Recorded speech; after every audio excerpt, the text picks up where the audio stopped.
And here we go, 6:01 at the MJ Morning Show. So, I got all these pages of sound effects, right? And, I'm still going through my old MJ Morning Show hard drive when, Fester, we left the other radio station. When we left the MJ Morning Show behind back in 2012 at the other radio station. I vaguely recall that. They gave me a drive with like 2 or 3 terabytes of all of the sounds, the audio bytes, all the crap that we had amassed in the computer system over a very, because we went digital back in, I think it was 1998 or 99 is when we went to the digital. We came off of the audio tapes, the carts, the actual cartridges with all the sounds. So we had a lot of crap, right? So I'm still going through this drive, and Michelle keeps bugging me. You need to spend an hour a day. Yeah.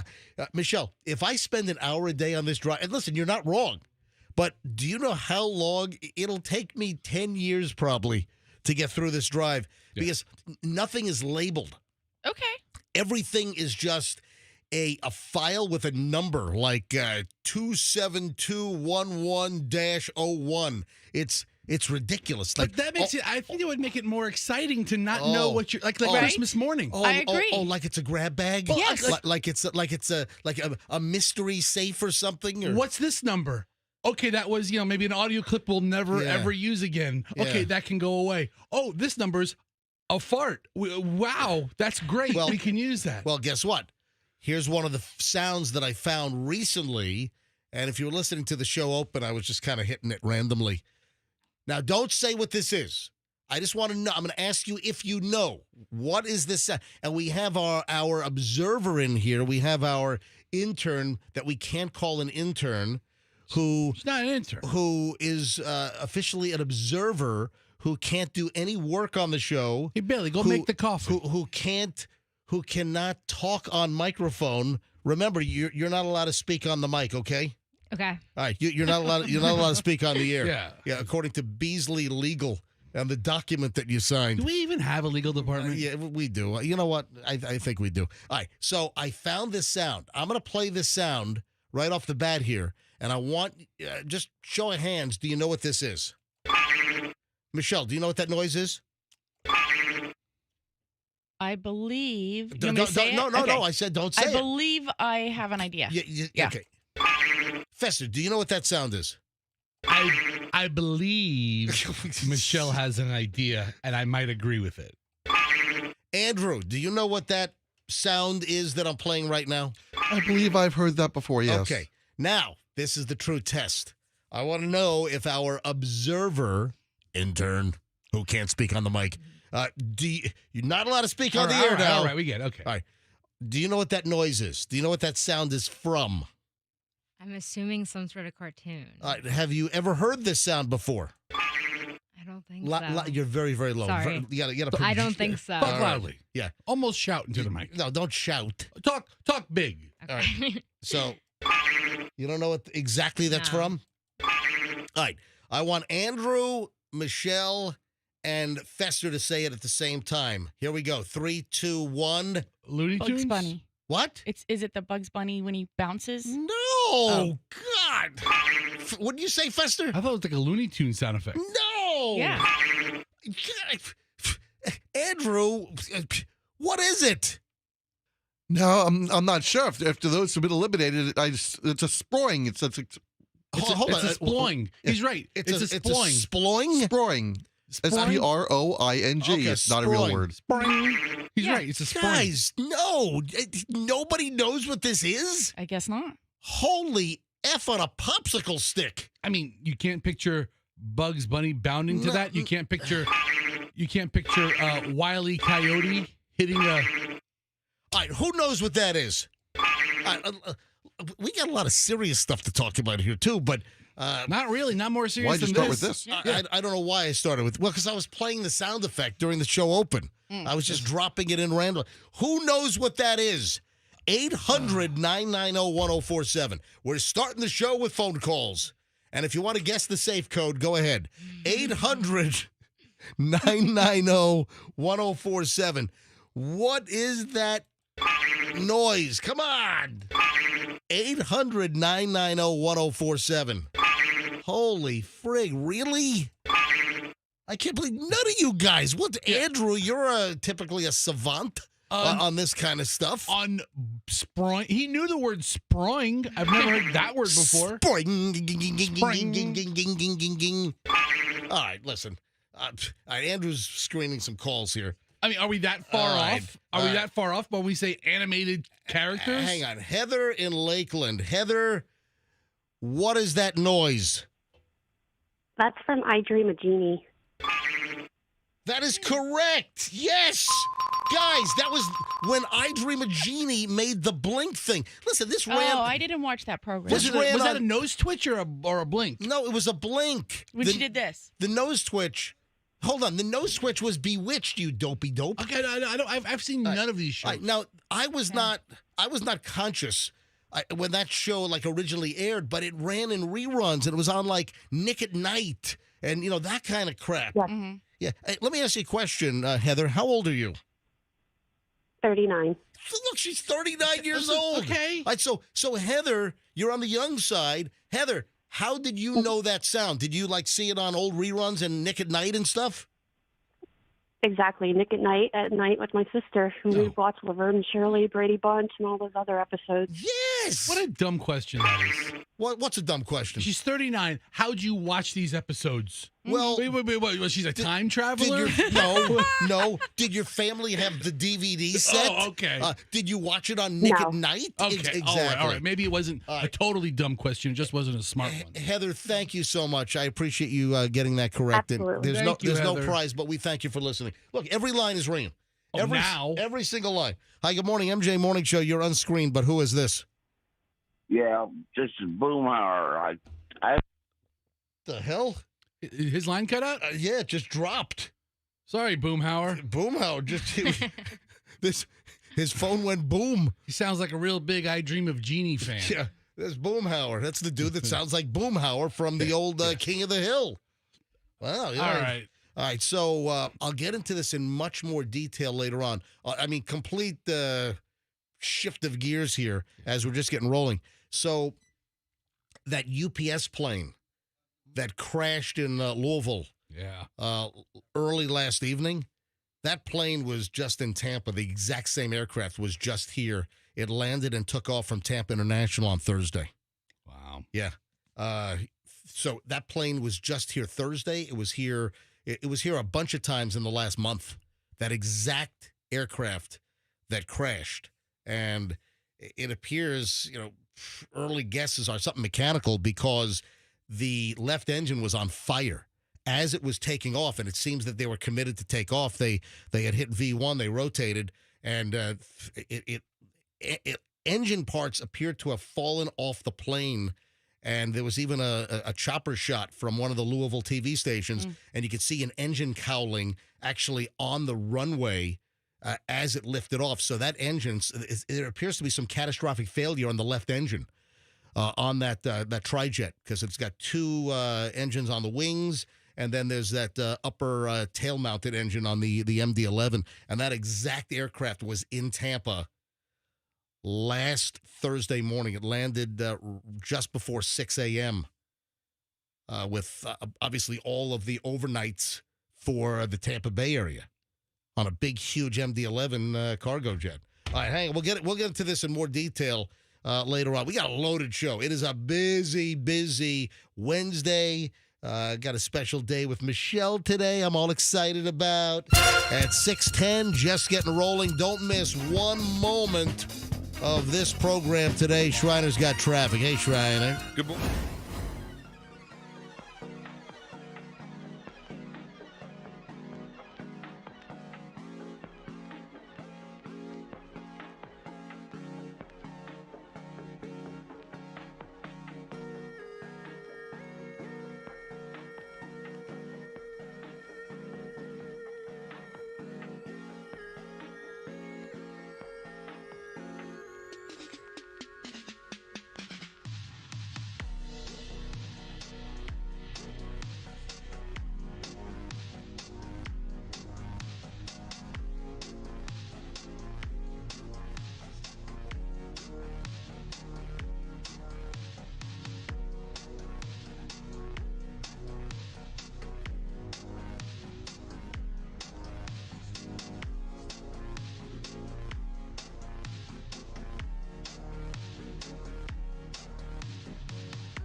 totally disappointed on something. Hey, it's MJ Fester, Michelle Bailey, our observer in studio. I'm totally disappointed.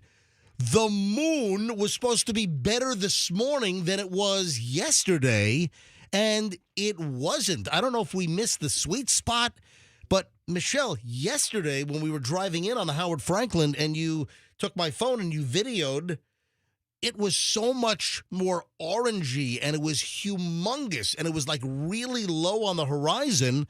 And I know that with the Earth's rotation, I get it. You know, wait, is the Earth rotating? All right, we stop.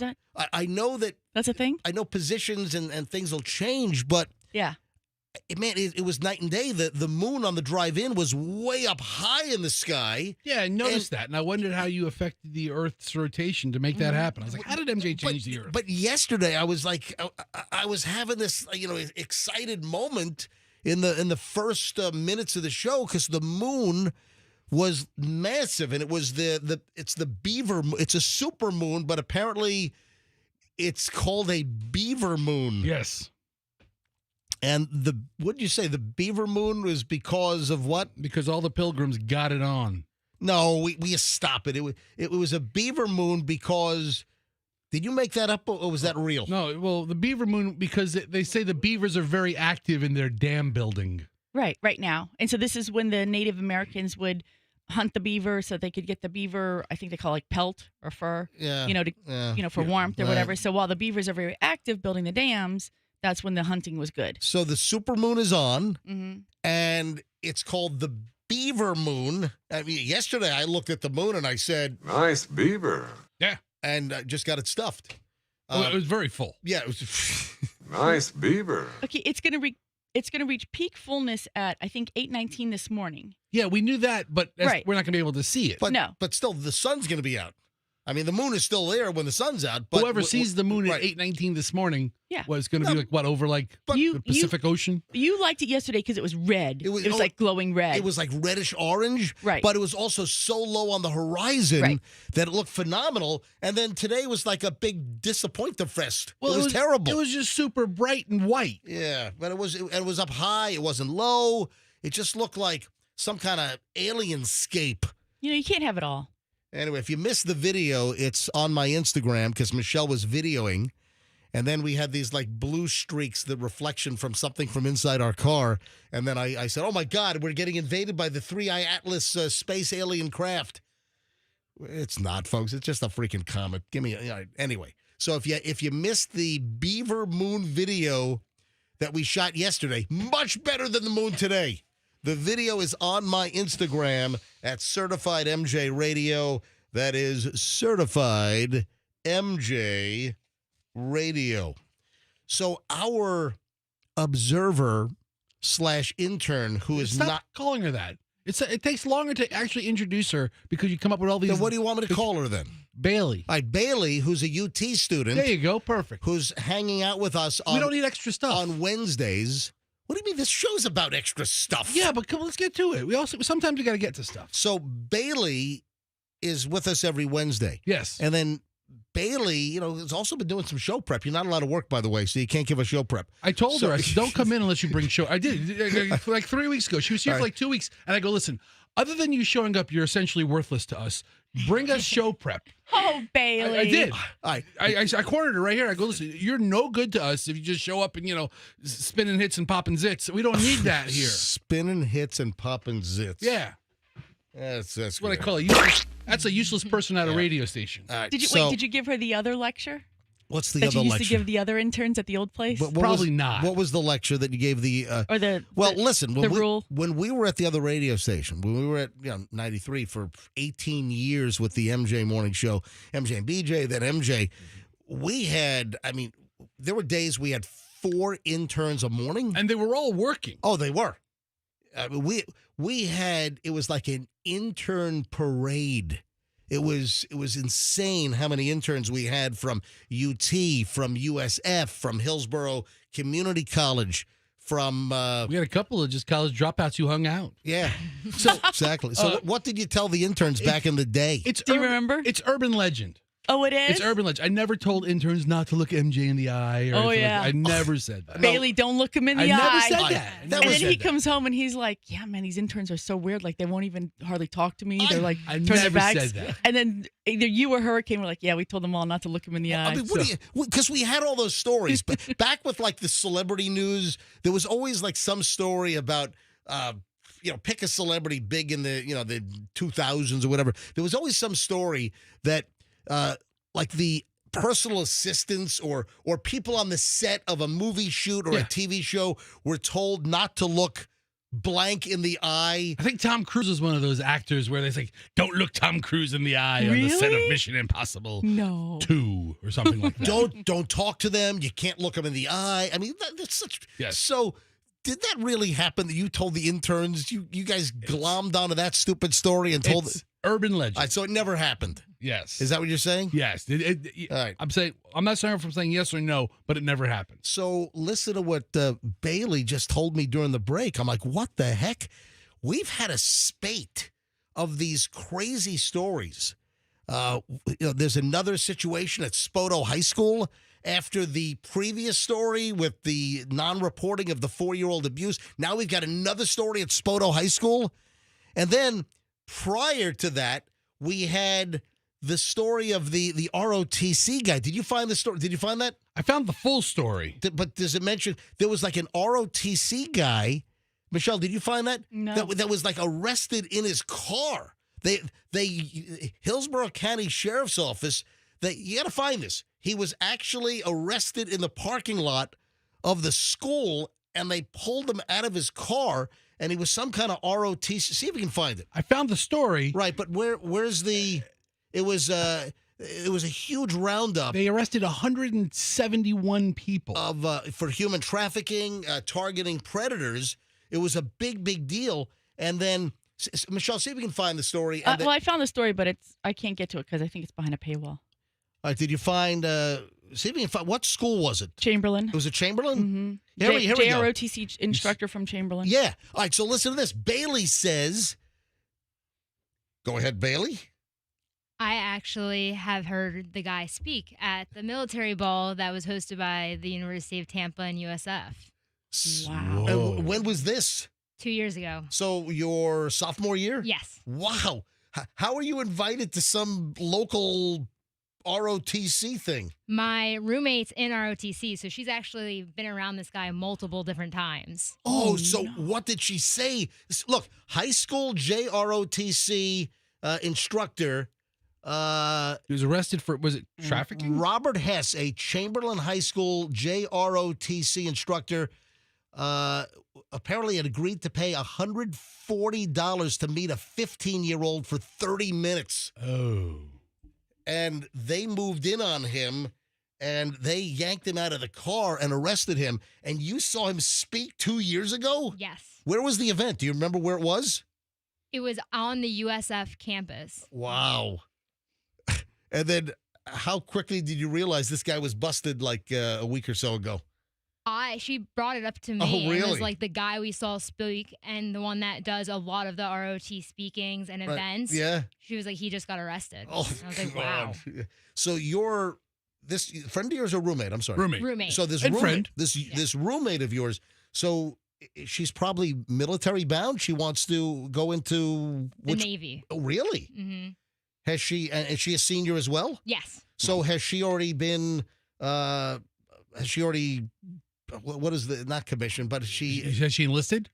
I don't think yet. I think how it works is ROTC, you do the mornings and stuff like that right now. right. And then after you go into whatever branch as an officer. Yeah. Oh, yeah. So because also you're coming out with a 4-year degree. Yes. So she has a 4-year degree coming out of University of Tampa. So with JROTC, she'll enter as an officer. Yes. Yeah. Wow. You know, tell her there's big opportunity in Space Force. Okay.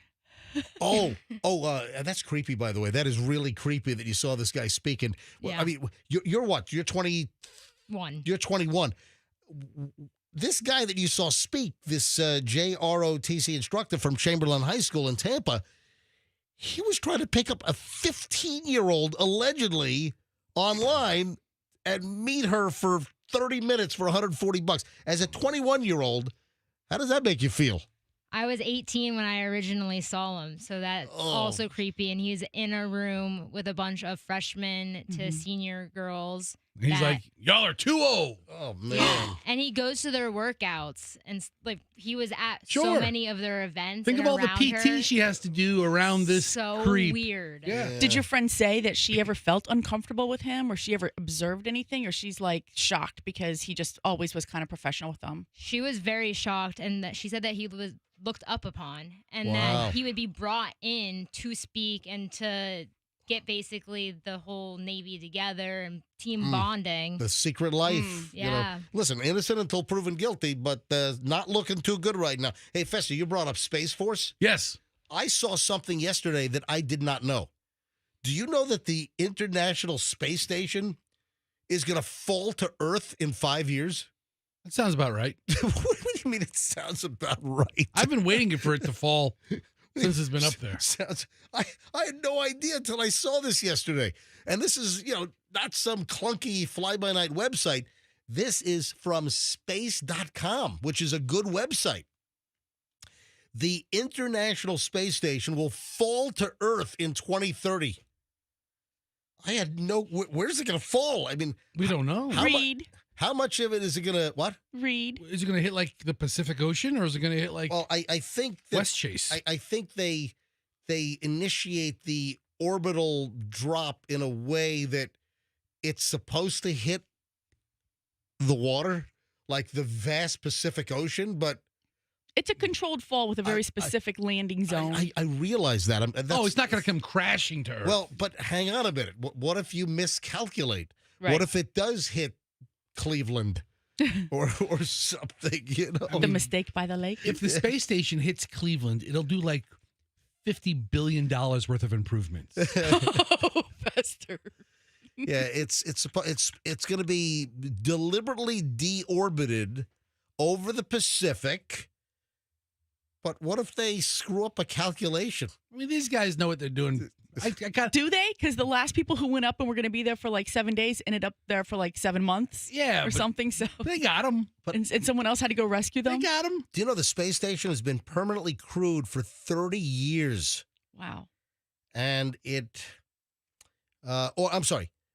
will have been. So right now it's been 25 years, but in another 5 years when we hit 2030, when they're going to deorbit this thing and allegedly control the plummet back to Earth into the Pacific. What if I'm scuba diving in the Pacific at that time? What if I'm on some atoll? You better wear a scuba flag. That's a snorkel flag. Well, I guess it could be both. Yeah. So Yeah. I watched videos Mm-hmm. of Are they astronauts? What are they? If you're in the space station, are you an astronaut? I mean, you're in space. I guess so. So I'll call them astronauts for lack of a better term. And one guy was like, "Let me show you what happens when you cry in space." And he took like an eyedropper and put a tear right there, Uh-huh. and it floated up. Yeah, duh. I know, but I was like, so Duh. freaky. Duh. You've never seen them like brush their hair in space or throw Okay, an that's object. different. I've seen people in space looks like they never brush their hair. Hair's all blowed out. You know, Michelle, you should have been an astronaut Why is that? because your ass is out of this world. Okay. Nice. Mm. I knew where you were coming. I knew where you were going from. I didn't interrupt it. I let it go. I knew where he was going. Oh, yuckity, yuck. See, Let me. at a bar, he'd say something like, "Are those space pants you're wearing?" And he'd be like, "Space pants? Why would you ask that?" And he would say, "Because your ass is out of this world." Yeah, Hmm. I think there are different Yeah, variations. but as of soon as that you joke. said ass, I'm like, he's going to say space pants. He's gonna say All right, ass. 6:33 at the MJ Morning Show. Awesome pile of early morons in the news next. And man, we've got fans. I heard from a huge fan yesterday about morons in the news. So, I'm going to have to start doing like shout outs to fans of morons in the news. So hang on. I'll get to that next with the MJ Morning Show here on Q105, 104.7 FM. If you haven't seen these videos from Westfall Roofing, you should, and you ought to get an education because your roof is a very important part of your house. If you need a repair, call Westfall. If you need a brand new roof, call Westfall for a quote. Why Westfall? Tell you why. Since 1989, Westfall Roofing has been fixing roofs, putting new roofs on houses. We're talking precision and quality, folks. Top tier of roofers here in the Tampa Bay area. That's what Westfall's all about. But they also have a YouTube channel. And Ryan Westfall from Westfall Roofing has a whole series of videos about your roof, about how rodents can, if you don't think about this, how rodents can really mess up your roof, how incorrectly installed gutters or leaf and debris issues can mess up your roof. Go check the videos out. Go to YouTube and just type in Westfall Roofing, and you can find the whole video series. And if you need any roofing work, folks, you want to go to westfallroofing.com. And tell them MJ sent you. Absolutely. Tell them MJ sent you. Westfallroofing.com. That's westfallroofing.com. Hey, my friends at Banco Overhead Doors are available right now if your garage door has busted. So, hey, listen, maybe you're leaving for work, and I bet you this has happened. I'm going to tell you right now.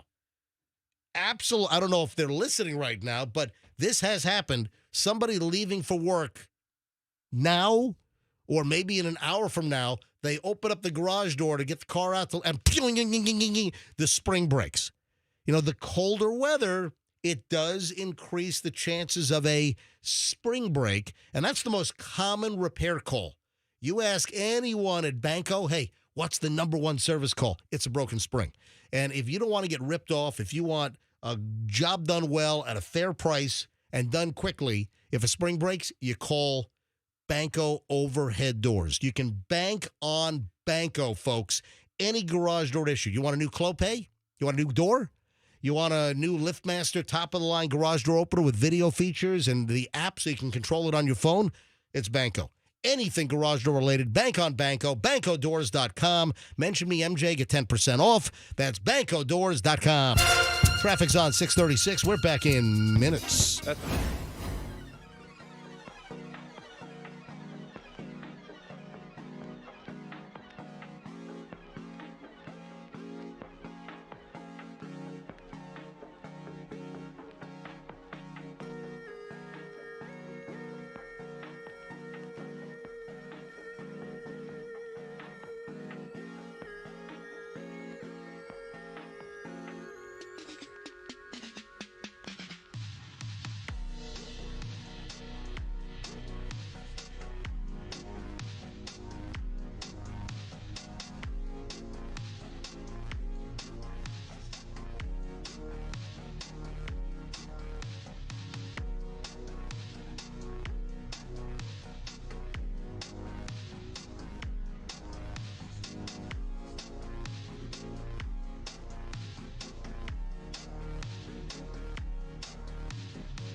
We got a bunch of morons in the news. 6:42. It's the MJ Morning Show. MJ Fester and Michelle and the morons are on. Got a 36-year-old moron. Oh, let me recognize an MJ Morning Show fan who let me know how much she loves morons in the news. Laughs hysterically. Loves the feature. You know what? Maybe we ought to feature a morons in the news fan every morning. Just a little quick shout out. And then we should do pet of the day. We gotta stop it. Han,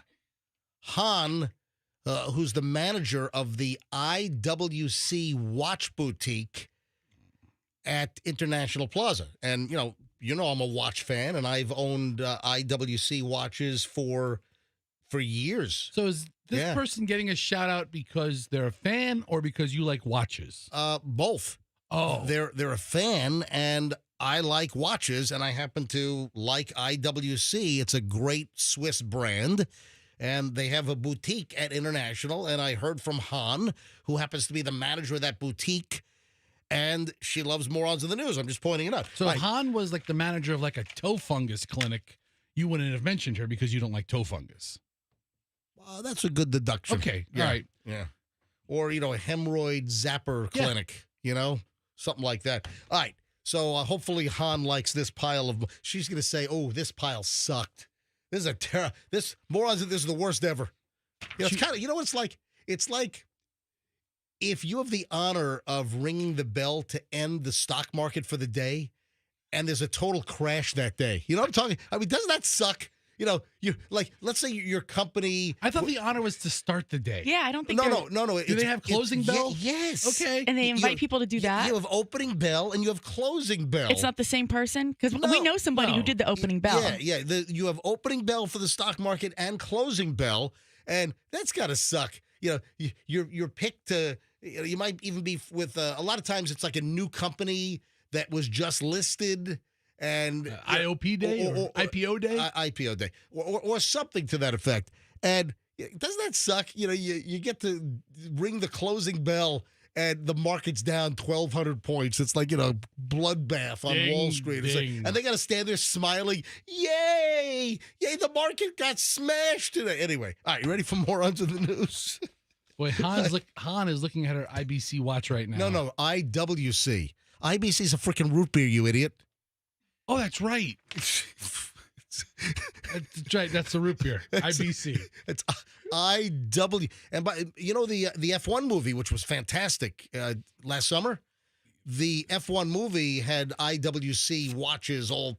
If you look at like Brad Pitt's helmet and his uniform, I had like a IWC all over it. And then when he was like hanging out with the crew, he was drinking IBC root beer. No, it's not. Stop with the IBC. Right. So. A 36-year-old man charged after making threatening statements at the Kansas City International Airport. When are people going to realize you don't make threats at the airport? You don't make threats on an airplane. You don't do half-baked, crappy, weirdo things on airplanes. Prosecutors have charged Joseph Velasquez with second-degree terrorist threats. According to court documents, officers responded to a harassment complaint at a Delta Airlines gate just before 9 a.m. on Friday, October 24th. When officers arrived on the scene, a witness stated that he overheard the suspect make several threatening comments, prompting him to contact airport police. According to the document, the witness also stated that because of the suspect's comments, Delta Airlines placed Velasquez on the Delta no-fly list. Ooh. Can they do that immediately? Is that like, can the gate agent, if you get into an argument with the gate agent, can they just say, like a spite list. Yeah. You're on the no-fly list. Well, just for their company, Yeah. I think they probably could. Yeah. According to court documents, officers at the airport were then approached the suspect. Also, other passengers told the police that he made statements out loud at the gate. I'm going to kill the Illuminati. You guys know what's in my checked bag? Oh. Just wait until we're up in the air. What the heck? Hey, do you want to be on the flight with that guy? No. Let me just ask you a question. Do you want to be on that flight, Fester? I do. I mean, I'm all for taking yeah. down No, the thanks. Illuminati. Oh, is that your in-flight entertainment? Listen. Passengers also reported that Velasquez had been taking random pictures of travelers. Can you imagine you're at the airport and someone's just taking pictures of you're sitting at the gate waiting to board and some guy's just taking pictures of you? Yeah, that's you. No, That stop is it. you, No, dude. no, it's not. Dude, you got random gate photos of that lost kid. You got random gate photos of that preacher guy. You got random gate photos of the miracle flight. That is you, dude. Okay, so I do have 3 airport-related videos on my Instagram. Start making threats and you're going to be arrested next. But I'm telling you, every time I'm at Tampa International Airport, it's freaking content. Yeah, too bad this Illuminati guy wasn't leaving from there. Too bad this aluminum siding salesman. No, it's the Illuminati. You're about to say aluminum. Aluminum. Illuminati. The aluminum Illuminati. The Reynolds family should really be investigated. Yeah. So the court document stated that Kansas City airport police officers said the guy was saying that the Illuminati should be dead and that he will kill them all. Then he started making finger gun gestures and pointing it toward passengers at the gate. So he's saying, I'm going to kill all the... And he's doing a finger gun and he's pointing at other people just sitting at the gate. Oh, man. Due to threatening statements, Delta Airline operations at gate B46 were temporarily interrupted and suspended. Wow. That's nuts. I guess I don't disagree with his cause. I just disagree with the way he went about it. Listen. You want to kill all the Illuminati? Is that what what's the matter with you? Not against it. But listen, there's clearly something wrong with this guy. Yes. I mean, it sounds like he needs a mental evaluation. Sounds like he needs to be Baker acted, whatever the involuntary mental health hold is called in Kansas City, Missouri. Here in Florida, it's a Baker Act. But wow. All right, moving along, the morons of the news continue. Hey, Han from IWC at the mall. Hopefully you're liking morons in the news today. Just checking. Hey, listen to this idiot. This is here in Florida. This is Brevard County, other side of the state. What caught my attention? Headline: 20 minutes after Brevard jail release, man threw rocks at deputies' cruisers. What is wrong with you? A man was arrested on Sunday, 20 minutes after he was released from the county jail, on allegations of throwing rocks at sheriff's office patrol cars, causing close to $4,000 in damage. Kevin Berrios was arrested Sunday afternoon, according to a Facebook post by Sheriff Ivy over there in Brevard County. The sheriff said that Berrios was released from jail around 3:30 p.m. Within 20 minutes, he saw a deputy driving on a local road, and that deputy's vehicle was taking somebody else to the lockup. And the sheriff said he threw a rock and struck the deputy's patrol car. Is that the quickest turnaround? You're out and you're back in 20 minutes? That's pretty quick. Yeah. I've seen these jail shows before when like somebody's getting released and like one of the, especially like the older officer will be like, I don't want to see you back here, boy. And then they let the guy out. Right. This guy, back in 20 minutes. 20 minutes. He must have liked those 3 squares a day, roof over his head. It must have been Salisbury steak night. Oh, that's right, Fester. You know what? The food sucked except for the Salisbury. Oh, they make a mean Salisbury steak. I'm going back. That's a Blues Brothers line, by the way. But you've heard about these people that they're like career criminals, and you've heard about folks that reoffend just to get put back in because they can't live life on the outside.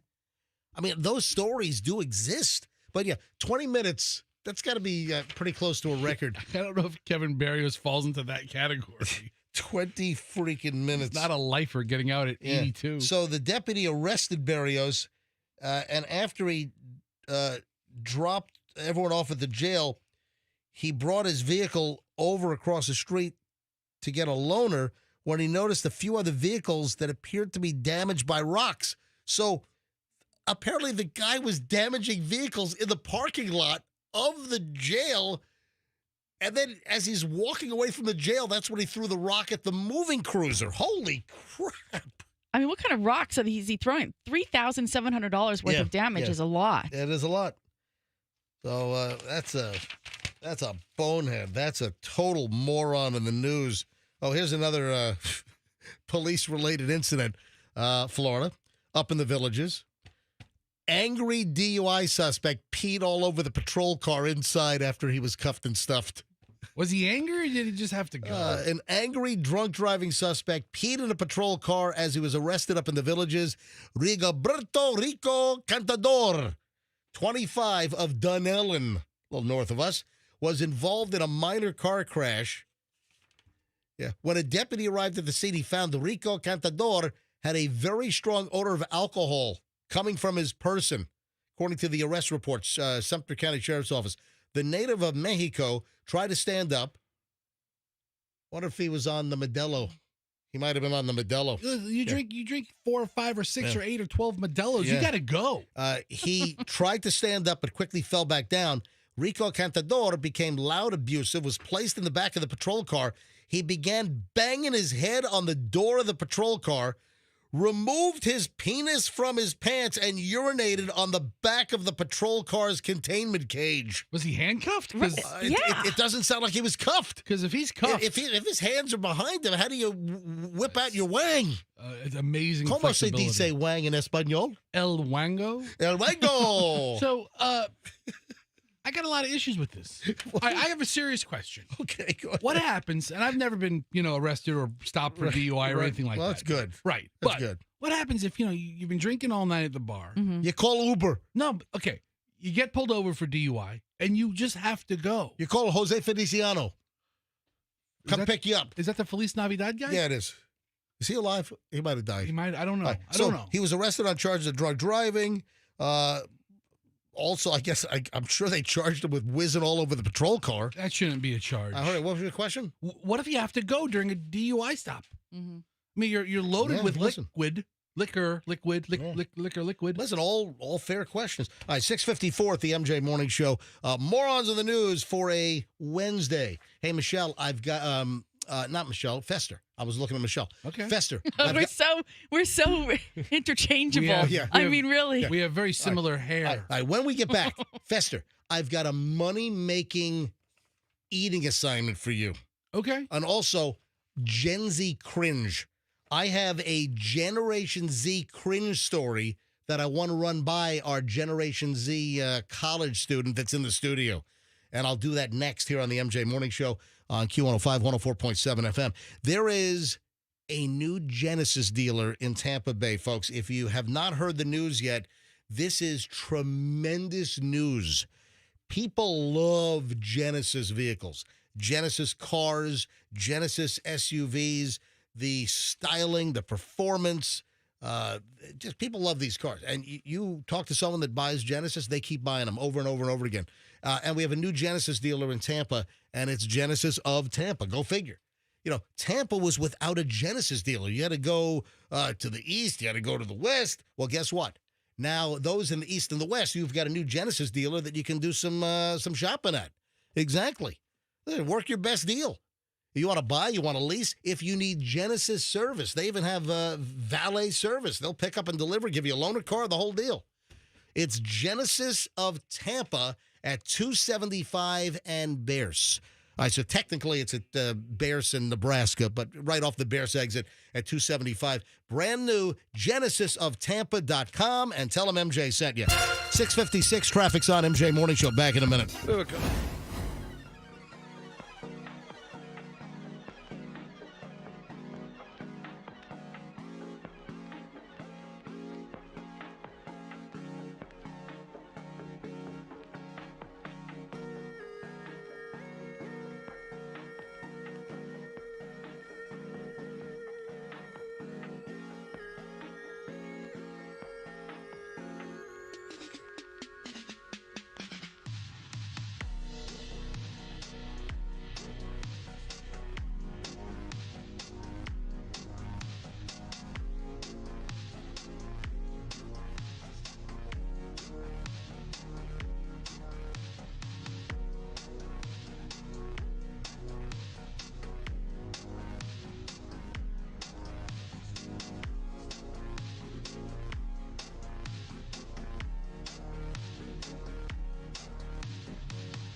Show MJ, Fester, Michelle. So, Fester, I have a money-making eating assignment for you. That's two of my favorite things. Absolutely. Now, and then I have another food thing, man.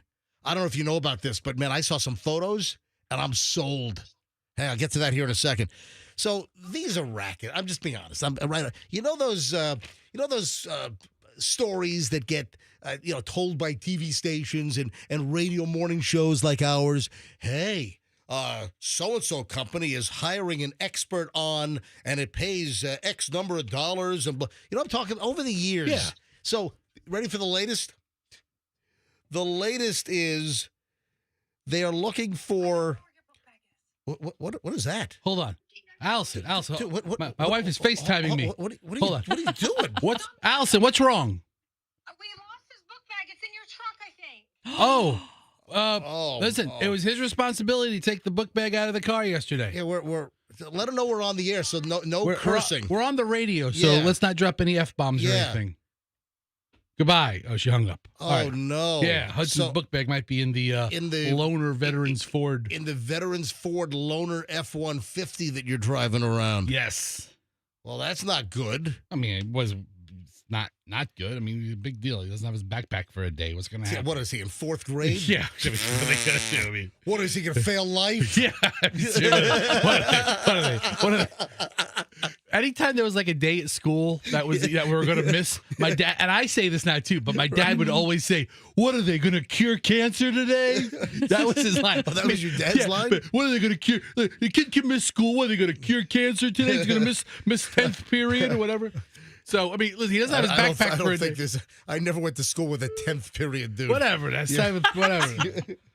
Mom didn't want me pulled out 2 hours early. Well, you can't miss the last class with curing cancer. Can I finish up what I had started? What, are you going to cure cancer? Before you answered your FaceTime call, I'm hearing all this noise. I'm like, what's going on here? I'm listening to the panic in the Fester household as they can't find Fester's kid's book bag. Backpack anxiety is a real thing in our house. Mm-hmm. Backpack anxiety. All right. I'm sorry. Go ahead. I'm sorry. So, you like to make some money? Let's go. I'm trying to think of some of the recent stories that we've had, like last couple of years. They're paying $30,000 for you to test. What? Last year was like if you watch like 25 Christmas movies, you get it was like $10,000 to watch 25 Christmas movies, like the Hallmark, the Hallmark Channel. And listen, they do these things just to get publicity, to get jabronis like us to talk about it on a radio morning show. All right, who gets these jobs? Yeah, all right. I'm gonna fall for it again. Oh, you got me. I'm a sucker. But this doesn't pay very well. But this should excite you. Personal finance outlet Finance Buzz, and they do these just so we mention Finance Buzz. All right, to put a buzz in their finance. They're offering one lucky applicant the ability to become their chief pie correspondent for the holidays. Oh, my God. And test holiday pies from across the United States. So the chief pie correspondent will shop for and taste 3 to 5 pies from multiple grocery stores, including Costco, Trader Joe's, Walmart, Target, Whole Foods, and others.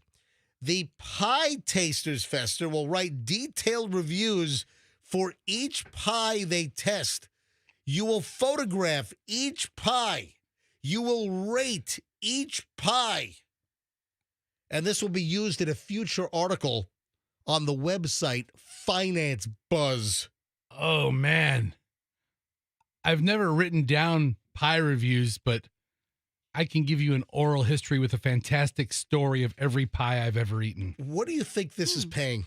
What do you to get this publicity, to get people talking about it? What do you think that this Finance Buzz is going to pay their chief pie taster? I mean, what do you think it's a seasonal job, so I don't think it's like a year's salary. Yeah, It can't be like $100,000 or nothing. Oh, by the way, the applications opened yesterday. Okay, all right, I'm applying today. Fester, you have your resume all ready to go? Please, if they knew how much pie I've eaten over the years. What are the qualifications? No. I screwed up. What? They closed yesterday? They closed yesterday. Oh, no. Oh, my gosh. I had this story in the pile like last week. I meant to get to this last week, and son of a biscuit. Is it $10,000? Is $10,000? You know what? The money sucked. You know, it was $1,000. Oh. What kind of cheapskates are they? Listen. What kind of cheap SOBs are they? You know what? At Finance Buzz? Hey, why don't you check the finances that offer more than $1,000 for someone to taste test pies from all over the place? Tell you what, if you want to know the truth. Oh, man. I'll eat pies for free. The applications closed at noon yesterday. You know what? That's why can't I just have my own pie eating contest? Son of I'm sorry. We should bring in a different pie. I'm a day late and a pie short. What's today? What day is today? Today's the 5th. What day? Like today's Wednesday. Okay. Like the Addams Family character. Okay, fine. Like the Netflix series. Do we have the budget to bring in a different pie every day between now and Thanksgiving break? I don't want a pie in here every morning. I don't. Why need wouldn't we want a pie? I don't need a balloon up like you. Wouldn't it hurt you? A couple of pounds would fill you out a little bit. What are you rambling about? A couple of pounds would fill you out a little bit. Oh, man. Anyway, I'm sorry. Oh, speaking of food, Fester. Yes. You're going to love this. I mean, I loved the last one. How could I? All right, now this is not expired. All right, so this story is not expired. Do you know what people are saying? This is from the Reddit thread dumpster diving. Ooh. Yes. Do you know there's well, first of all, do I know? There's a Reddit thread for everything. Hey, as a Gen Zer, Bailey, are you a Reddit visitor? Do you go to Reddit a lot? No. No. Have you ever been on Reddit? Yes. All right, but you've heard of Reddit, obviously. Yeah. All right, but why is Reddit not big with your crowd, your 21-year-old Generation Z college crowd? No, I wouldn't think so. I think we use mostly ChatGPT for questions. Oh, I've got a ChatGPT story for you later on. Ooh, I got another one. Ooh, I got a good one for you, so stand by. So, Fester. Yes. Dumpster diving on Reddit. What are people saying is an absolute gold mine? Let me see if you know. Let me see if you can figure this out. Are you talking about stores? Are you talking about... Yes. Dumpster diving at a particular store. What are they saying on Reddit's dumpster diving subreddit is a gold mine? Is it like Trader Joe's? You know, you're warmish, but no, it's not Trader Joe's. Is it like one of those more boutique-y ones like Sprouts? Nah. Or what's the really expensive one owned by the Amazon guy? You're going the wrong way. Whole Foods. Whole Foods? Yeah, you're going the wrong way. Okay. Going the wrong way. Okay, well, what's the right way? I mean, we're talking about supermarkets. I'm looking at photos of people's hauls from Dollar General stores. Get out of here, really? Wow. Oh, yeah, because, look at this. Go ahead, and I want you to look at this picture. Right? Go ahead and say out loud all of the items that they took out of a dumpster behind the Dollar General. Hostess cupcakes, Nillo wafers, all the box goods, honey buns. Look at that. Twinkies. The Molitos, the Spanish brand of the Bimbo brand of baked goods. I see that wrapper in here as well. Yep. Looks like a cup of soup. Mm. Wow. Snowballs. A goldfish.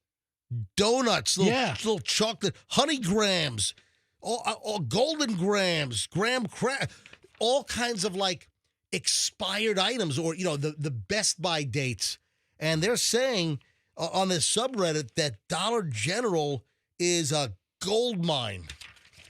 So just want to bring you up to speed. All right, now Generation Z cringe. If there were only enough Dollar Generals around, if I only knew where there was only 50 of them. You're in the middle of nowhere. Yeah. I mean, you're on Mars. Was it Matt Damon that was on Mars? Matt, all you got to do is walk another 100 yards, there'd be a Dollar General. Seriously. They're the most out of the way place. You're in a swamp. And you turn a corner and you pass some moss-covered tree and, there's a Dollar General. All right. Gen Z, you ready for the cringe story, Bailey? Yes. I want to know if this is accurate. Did you peek? Did you cheat? Do you know what this is? No. All right. She's not a cheater. All right. So, Generation Z, of which you're Gen Z, this says that Generation Z thinks that cash is cringe, that anyone that uses cash money, like dollar bills, $10 bills, 20, that they're completely out of touch. Interesting. So Gen Zers think that the cold hard cash is cringe, and that the tech obsessed 20-somethings, which you are, think that using physical cash would be a last resort, and they consider it cringy. May I ask you, 21-year-old University of Tampa student, an observer, not an intern, who cannot speak on the MJ Morning Show or give us any show content or do any work according to Beasley Legal, can you tell me, Bailey, what are you sighing for? I don't need there? the whole introduction every time. That's why. Right. It's Bailey. She's a UT student. It's okay. Bailey, when's the last time you used cash? 21 years old. When's the last time you used an actual dollar bill, $5 bill, $10, $20 bill last time? Over the summer. Oh, really? I don't bring cash to college. Really? Yeah. Wow. So you have no cash on you right now? No. Hold on. You don't even have a dollar on you? No. Wow. So you have a debit card? Yes. So when's the last time you were at an ATM? When I was abroad, so last fall. Oh, really? Oh, my goodness. Getting euros out of some machine Yeah. somewhere? Wow. So, listen, I don't go to ATMs much. I can't tell you the last time I went to an ATM. I thought Yeah. when she said I was abroad, I didn't think she meant overseas. I'm like, I was like, of course you're abroad. Hey, Fester. Fester, let's go to the speakeasy and pick up some broads. I mean, like, who calls themselves abroad? Hey, honey cheeks. Hey, take a look at that broad over Hey, there. bro, look at these broads walking in. Yeah, look at that. Yeah.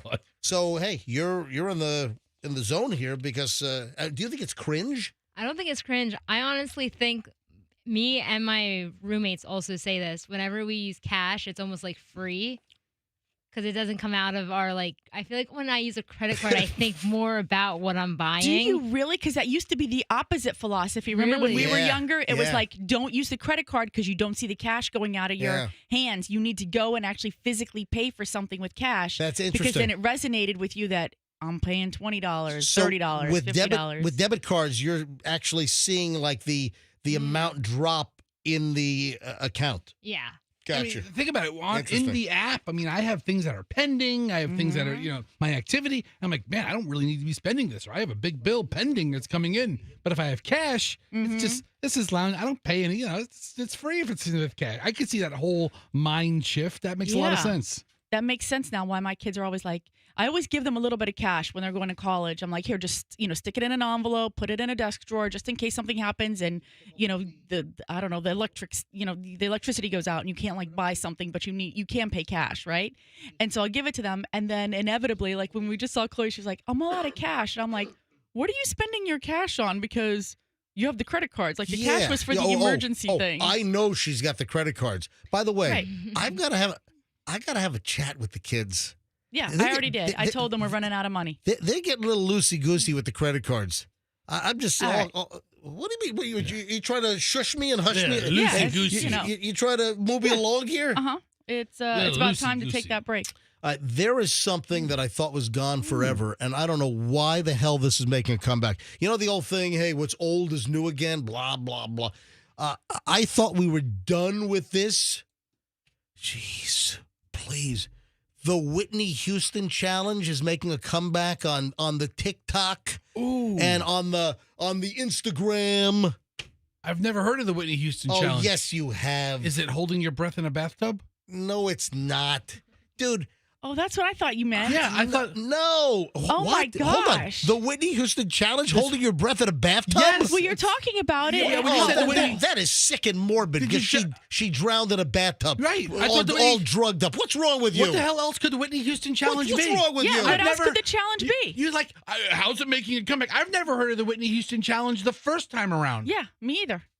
I mean, I can't even imagine what a Whitney Houston challenge is. The Whitney Houston challenge is that stupid thing where you play I Will Always Love You, and then you have like a metal pot and like a hammer or a drumstick, and you got to hit that beat. Bang. You got to hit the boom. And you got to hit the beat. So it's coming back around. It's popping up in my feed. I thought we were done with this. Why is this coming back around in 2020? I've never seen it before. Oh, get out of here. I've never seen it. Listen, maybe I'm late to Instagram. I don't know. When this song was out in 1992, I want to say, I think the song came out in late 92. It was from the Bodyguard movie. Yeah, but I've seen memes like where like a guy like sees his dog and his dog is running to him and it's like, and I will always love you. And then the boom is when the dog hits him like in the nuts or something, right? And, I've seen the music used to videos where the boom is the second of impact, but I've never seen the Whitney Houston challenge. All right, listen. The bathtub idea is much better. Listen, here we go. Here, listen.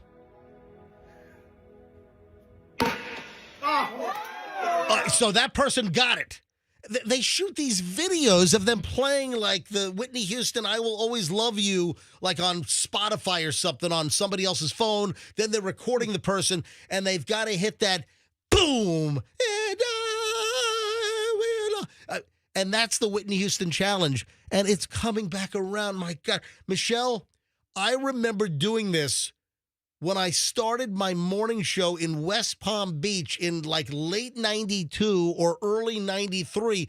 We did this bit on the air 30 freaking plus years ago. All right, welcome to MJ in the morning. Hey, good morning. West Palm Beach, everybody. We got some riveting stuff coming up for you. Good morning.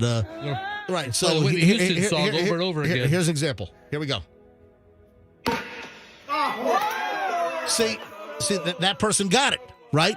And then here's all right. Here's another one. All right, here we go. See, they missed it. Oh, God.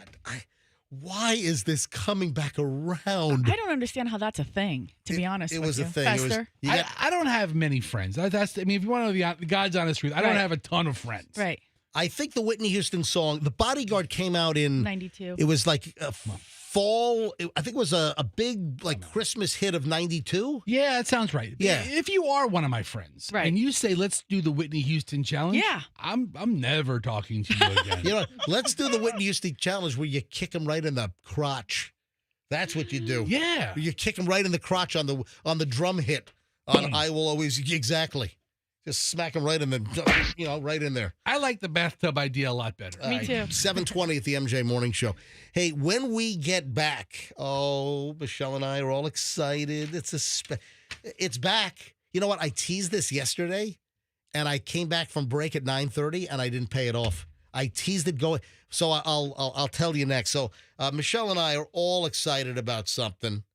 So we'll get to that coming up here in just a matter of minutes. Also, Tampa and that UPS plane that crashed in Louisville.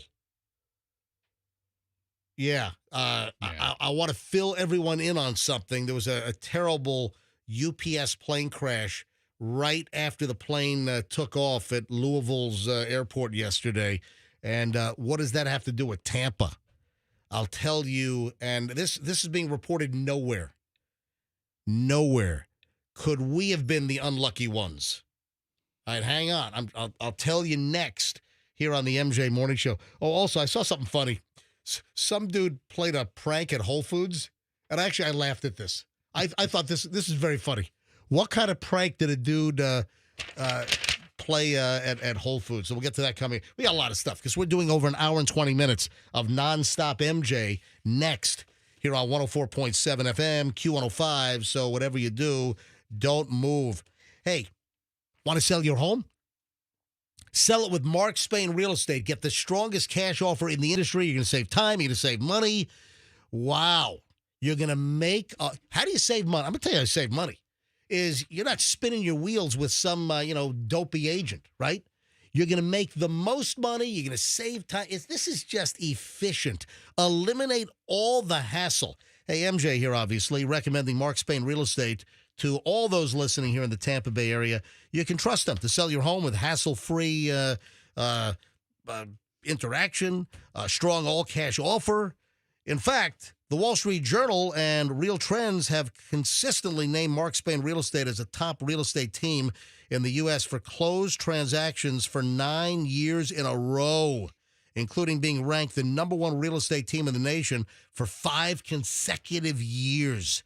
The guaranteed cash offer from Mark Spain Real Estate was fantastic. It couldn't have gone any better, and we received an offer that was higher than we were expecting. I wholeheartedly recommend Mark Spain Real Estate. That's from Tracy, satisfied customer. When it comes time to sell your home, folks, Mark Spain. Got to do it. Go to markspain.com, get a guaranteed cash offer on your home today. That's markspain.com, and start packing. Plan B Air Conditioning is here when you need them most. When you've got a broken air conditioner, or as we get into the colder season, maybe your heat's not working. Whatever is wrong with your system, you call Plan B Air Conditioning. They'll fix it. They'll fix it quickly. They'll fix it at a fair price. They're not one of these companies that they're going to roll in there. They're going to make up all kinds of stuff. Before you know it, you got, thousands in parts and labor and this and that. Listen, bottom line is, most people just don't know a thing about air conditioning. And if it's not working, they can tell you anything. You need an honest, reputable company. You've got companies out there that they'll go on a service call. They'll say, nope, unit shot. We got to install a new system. Let me get my quote guys out here. Before you know it, it's $8,000. Stop. You call up Plan B Air Conditioning. They're going to fix your unit. If they can't fix it and you do need a new unit, you can trust what they say. And they'll be at least $500 cheaper than any other air conditioning company. If you call up my friends over at Plan B Air Conditioning and mention the MJ Morning Show, mention me, MJ, they'll give you 10% off. 10% off, planbairconditioning.com.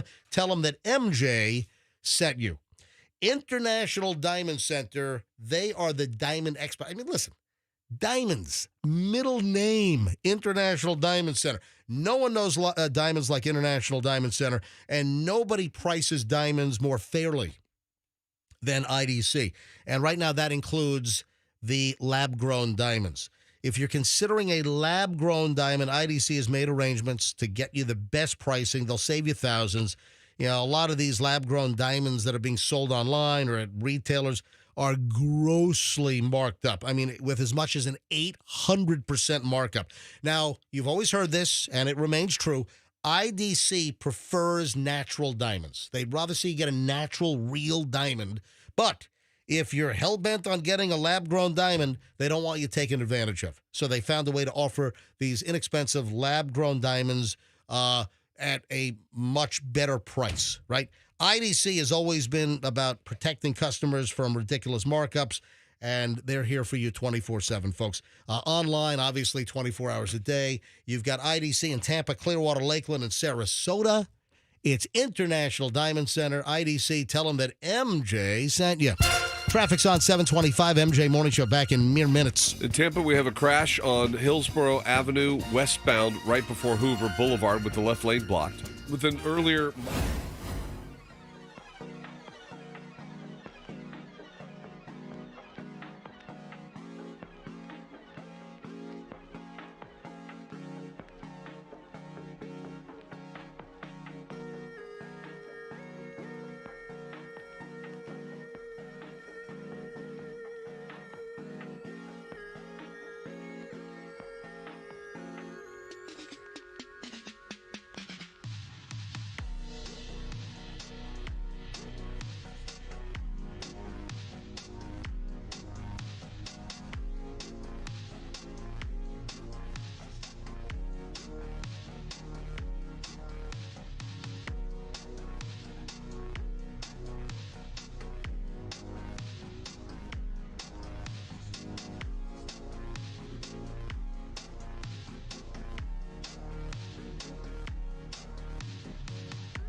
Extremely excited. I kind of alluded to this, and I was going to reveal this yesterday, but I forgot. I got distracted. I don't know. It happens occasionally where I tease something, and then I forget to do it because something is. There was a shinier object that caught my attention. Momentarily. It's all right. It happens. And ask Michelle. I am laser focused, and I get distracted very, very rarely. Wouldn't you concur, Michelle? Rarely. She rarely concurs. Are you excited about tonight? I am. It's back. We were kind of jammed up with the kids, and actually we could have started this a little sooner, but I guess we just realized, you know what? Hey, life is normalizing a little bit, with Julian back up at school and Chloe starting law school. She's not home. She was home for the last, year plus before, starting school again. It's Wednesday night date night, Fester. Ooh. It's back. It's back. So typically, Michelle and I would go out like on a Friday or a Saturday. There used to be a time when we were younger. When the kids were younger, we'd get a babysitter. Right. But then we started this in New York City because they were carpooling or busy. So then it was in the middle of the week was actually easier in the city to go out. And restaurants are less crowded. Right. I read something about that. Yeah. You could get in a little easier. So I was like, you know what? Let's do this on a Wednesday instead of going out on a Friday or Saturday. Or like Tuesday and Wednesday nights, like the slower nights in restaurants. Oh, yeah. It's awesome. Yeah.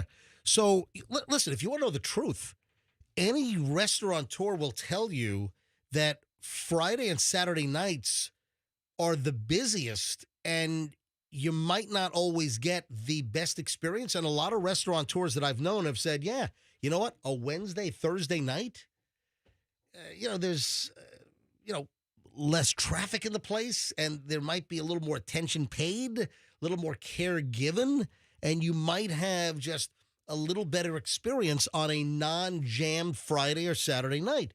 Now, still, we will go out on a Friday or a Saturday. We used to do both. Yeah, I mean, there was a time when we were a little younger that we were out like Friday and Saturday nights, and that fell off a bit. And, sometimes we don't go out at all. Sometimes we're in on Friday. I'll cook, one of my pasta dishes or something, or that's really whatever. All the options right there. But these days there are some nights or some weeks where we're in on Friday and Saturday. We open up a bottle of wine or two. We kick back, fire up the home theater, watch some movies. But it's back, ladies and gentlemen. MJ and Michelle's Wednesday date night returns.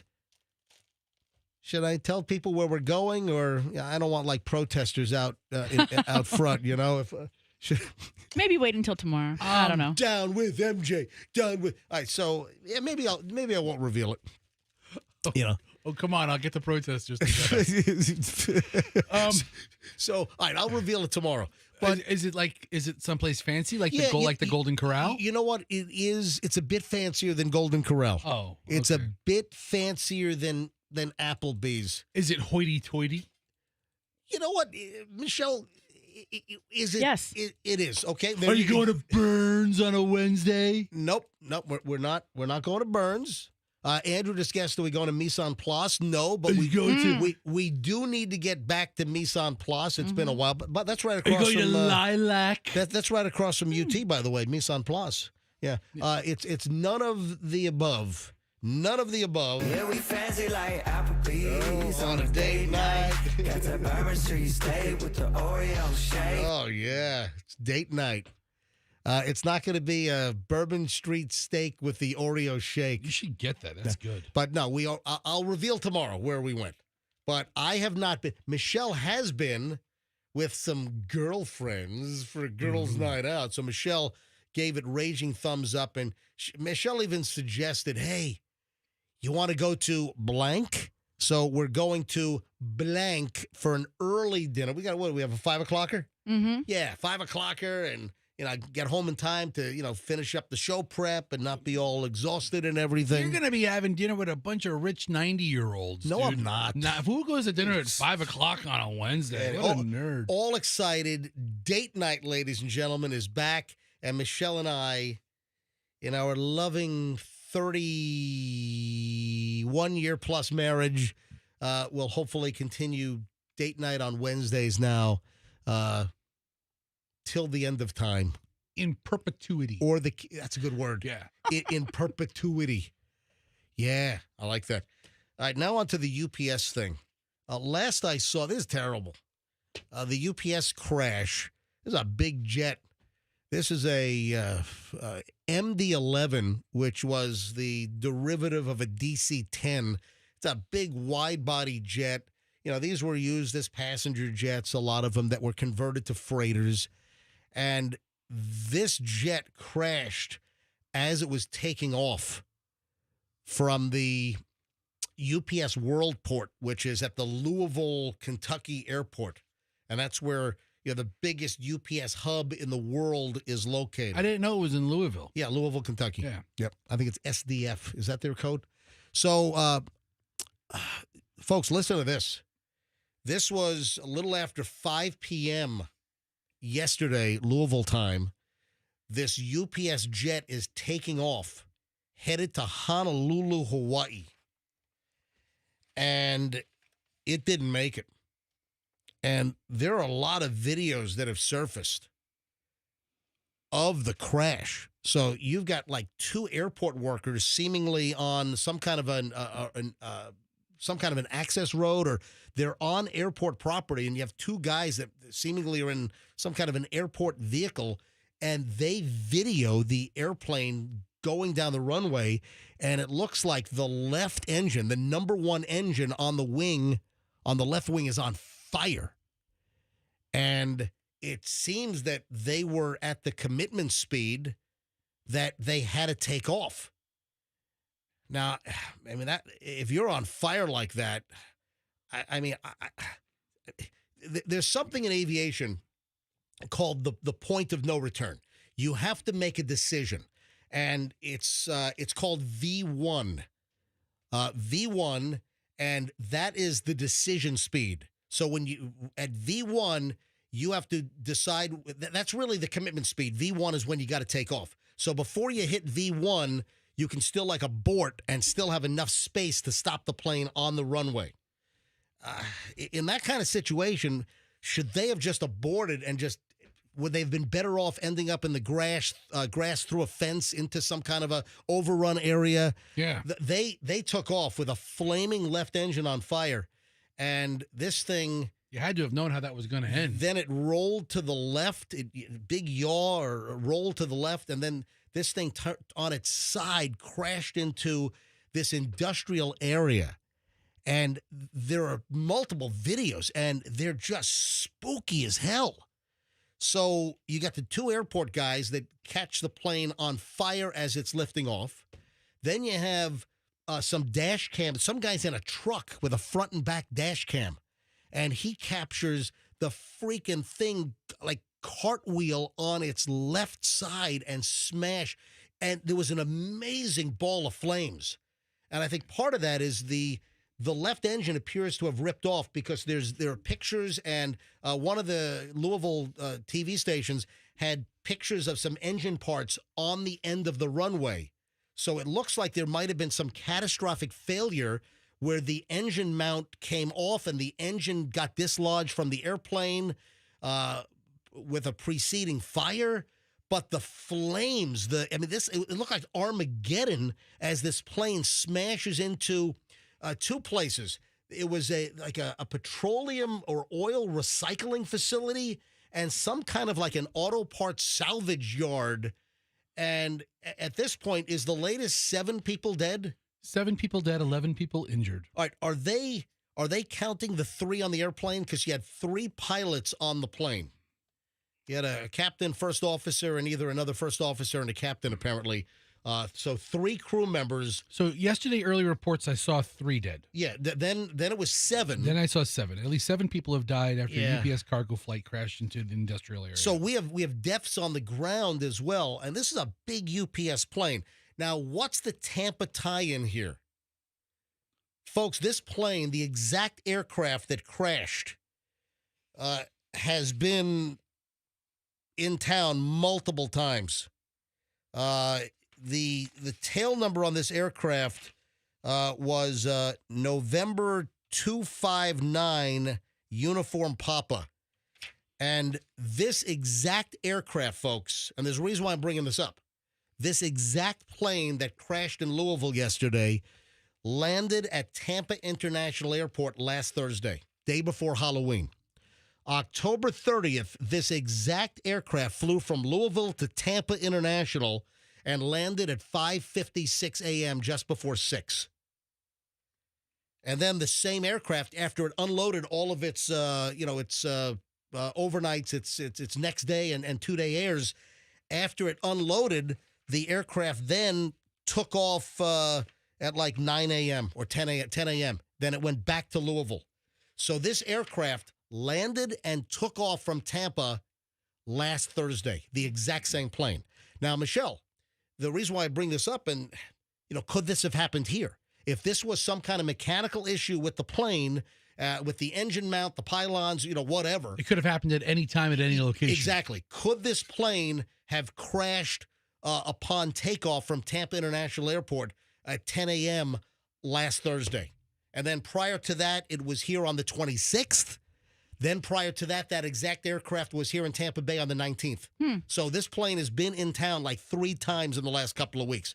The exact aircraft that now has crashed and is totally destroyed, killing at least 7 people. Yesterday morning, this plane flew into Louisville from Baltimore, according to FlightAware. Yeah, this aircraft, by the way, 34 years old. The plane was built in 1991. It was originally a passenger jet for Thai Airlines. Yeah, but these are the kind of planes that are used for shipping stuff, right? Yep. Well, it was a passenger plane. They converted it to a freighter. Right. How many airlines with passengers are flying 31-year-old planes? They decommission them and they do this kind of job. Yeah, the plane got about 175 feet off the ground. Speed was about 185 miles an hour. And, man, the videos, the multiple angles on the videos are just horrific, just awful. When you think about, terrible, terrible, terrible. And then listen, folks, you're not hearing this anywhere else. No one else is telling you that this airplane, the one that crashed, was just landing and taking off from Tampa last Thursday. No one else is telling you that. So there you have it. All right, shifting gears. There's no easy way to segue out of that. Thoughts and prayers, obviously. Just a terrible situation. If you're expecting an overnight UPS. It was going to Hawaii, wasn't it? That plane was going to Hawaii. Yeah, so, but if you're expecting an overnight UPS in Tampa, some of that might not be, because they closed things down yesterday. Yeah, the whole operation's freaked up. So I got to believe that if you're expecting an overnight UPS, that might not be coming today. 50,000 gallons of jet fuel. Yeah. Was the number I saw. I saw 38,000. I saw 25,000, but it's a lot of jet fuel.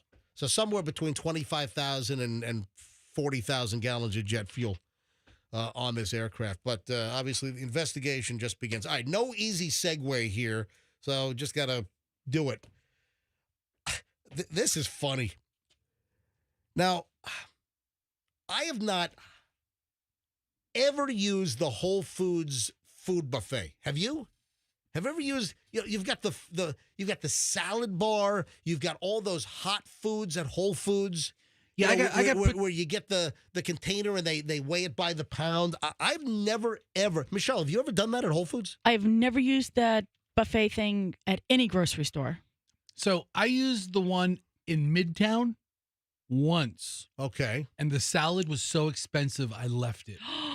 You told this story. Yeah, it's like, that's right. I think it's like $14 a pound or something, or $13 a pound. And when you're putting a salad together, because I was like, let's get I met my wife for lunch, and we'll meet at Midtown. We'll get a salad, or whatever. You got to be careful, man. You could build a box of salad that is a freaking lease payment. So we go to the the self checkout they have there. It's a rent check, and like 2 salads were like $43. Get out. Yeah. And because it was by the pound, and you scanned the QR code or whatever it was, the SKU code, and I'm like, we're not getting this. Hey, listen, and we just put it back. We left the whole container. I've seen the stories recently. I saw some story about quick serve restaurants and pricing. Yeah. And I saw some story about Sweet Green, that some guy was saying that he got a salad at Sweet Green. It was like $30. Mm-hmm. It's like, what? Huh? What? Yeah. All right. So this is funny. And I've got audio on this. This guy goes to Whole Foods. He grabs the brown paper bag colored cardboard food container, right? Right. He goes to the hot food area. He uses the stainless steel serving utensil and carefully takes one elbow macaroni out of the macaroni and cheese. I've got audio on this. So the guy goes to Whole Foods. He puts one little elbow macaroni and like just a little bit of the cheese sauce dribbles in as well. Did it register on the scale? Hang on. So he goes to the checkout, and that caused a whole issue. There's a little bit of confusion here. Listen to this. Oh, wow. All right, so that's him putting the one macaroni in. Yeah, just one. Hello. Now he's going to the checkout. Yeah, I just have a macaroni in there. It's by weight. Oh. It's by weight. Do I have to add another one in there? So it came up as 0 pounds. So she didn't realize. She thought that he already ate all the food. So she's confused right now, the cashier. So should I just add like a little more? Yeah, just add whatever you eat. He I didn't eat anything. It's just because I give it to my fish once a month. So then he says he gives one macaroni to his fish once a month. All right, listen to this. One noodle. One noodle. One noodle. So finally the cashier gets it. Then he's got one noodle. He opens up the box and says, hey, I'm buying one noodle. And this is actually for you. And then tries to give her like a big like cash tip. Just won $25 on pack draw. Tries to give her a $25 tip and says we can't take tips. I appreciate it. Really? Yeah. Are you sure? Okay. Thank you. What you couldn't hear, his one noodle was 13 cents. So he paid 13 cents. Wow. What was the total charge? That seems like a lot of money for one noodle. I guess you're also paying for the weight of the box at that point. Right. Well, there's a tear weight. They usually they zero out the weight of the box as a tear, T-A-R-E, where they remove that. Oh, speaking of food, it's bow time. Did you bow it up? You want to bow it up? Did you? Hey, Michelle, you didn't bow it up. I did not bow it up. I was paying, and guess what? Since I was paying, Fester decided to. I bowed it up. He bowed it up. You want to bow it up? Bowed it up. They ask you, do you want to bow it up? Well, they asked me twice if I wanted to bow it up, and I was like, hell yeah, and I elbowed MJ each time. All right, so what the hell? What the hell are we talking about? We bowed up the whole place. What are we talking about? Yeah, we went to the opening of Bojangles yesterday. If you were listening to us late in the show, I gotta be honest here, folks. I got some breaking news. I'm a little disappointed. We're gonna give you an honest review of Bojangles. I've got some Bojangles disappointment. I've been a Bojangles fan for a very, very long time. I was first exposed to Bojangles, the Carolina type, fast food fried chicken. Yeah. I was initiated on Bojangles in the early 1980s in Virginia Beach. We had one on Northampton Boulevard in Virginia Beach. And I like Bojangles, always have. We had a Bojangles locally. There was one on Hillsborough like 15 years ago or something. But apparently it went out like in 1999. Really? That long? 25 years since Bojangles. Are you serious? Oh, wow. That's what the news reports are saying. Yeah, I don't keep a calendar. I thought the Bojangles on Hillsborough Avenue was around later than 1999. You would be mistaken. So Bojangles is re-entering the market, and they just opened up in Pinellas Park, like right near the Walmart. Yeah. Near, Gandy and Park and US 19. Just north of Park Boulevard, Gandy Boulevard on 19. Right. There's another one opening up by the end of the year on like State Road 54. Up in like Lutz, Wesley Chapel area, Land Right. Lakes area up there. So we taled about this because Fester brought it up. This was like 9 o'clock hour yesterday, late in the show. Blow it up! Fester's like, hey, Bojangles is opening. I'm like, dude, I know. And I whipped the story out of my pile. I'm like, let's go.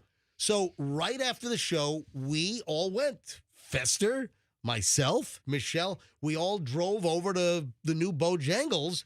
And there was a line. We didn't do the drive-through. We decided to go inside. We wanted the full experience. We'll sit down at a table, and oh my goodness, my smile was quickly wiped off my face. Oh boy. I was in for a rude freaking awakening. You were, and you did not take it well. I'm a big Bojangles fan, so I get there, and something felt wrong. I'm looking at the menu board. There's some dude in there passing out a color flyer with all the menu options, and I'm looking at this thing. I'm like, something's wrong. Hold on a second. Something's wrong. There's something wrong here. Have I entered the Twilight Zone or something? What's happening? Somebody please tell me this is a nightmare. Somebody wake me up. Bojangles fried chicken, they don't sell fried chicken anymore. Are they still called Bojangles fried chicken? Right. Oh, listen, yeah.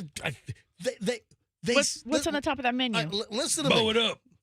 All right, so they only sell fried chicken tenders and like the chicken sandwich patties. Yeah, like the breast or something. They don't sell bone-in chicken anymore. Gonna get some thighs and legs. No, you can't.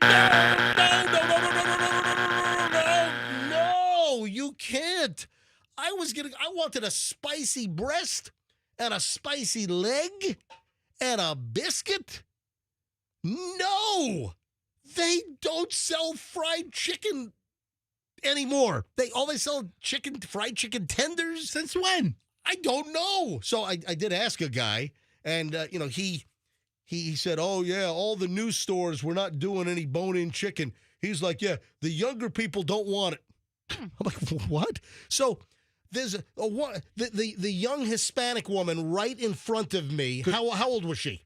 Maybe 26 or 27. Good guess. Good answer. Thank you very much. Good answer. Show me 26 or 27. Yeah, there we go. So we're in this line, and the line was pretty long. It was a long line. I won't lie. It took us about 20 minutes to get through the line, and we waited. Yeah, we did. We waited. Like normal schmucks. We just waited there in line. We were schmucks in line. That's it. In Bojangles. And then I find out that they don't sell fried chicken with the bones anymore. No, it's like, that's to me, that's Bojangles. All right, so hold on. Here's the real deal. Yeah. We get in line. Yep. Right? There's three of us. Michelle, myself, MJ. Michelle squats a table. Good thinking. Looking out, right? Pop the squat. Yeah, so she commandeers a table. Yep. We still have time in line. It's MJ and I in line together, right? And he's looking at this sheet. Hold the sheet up that you had, right? There we go. The restaurant.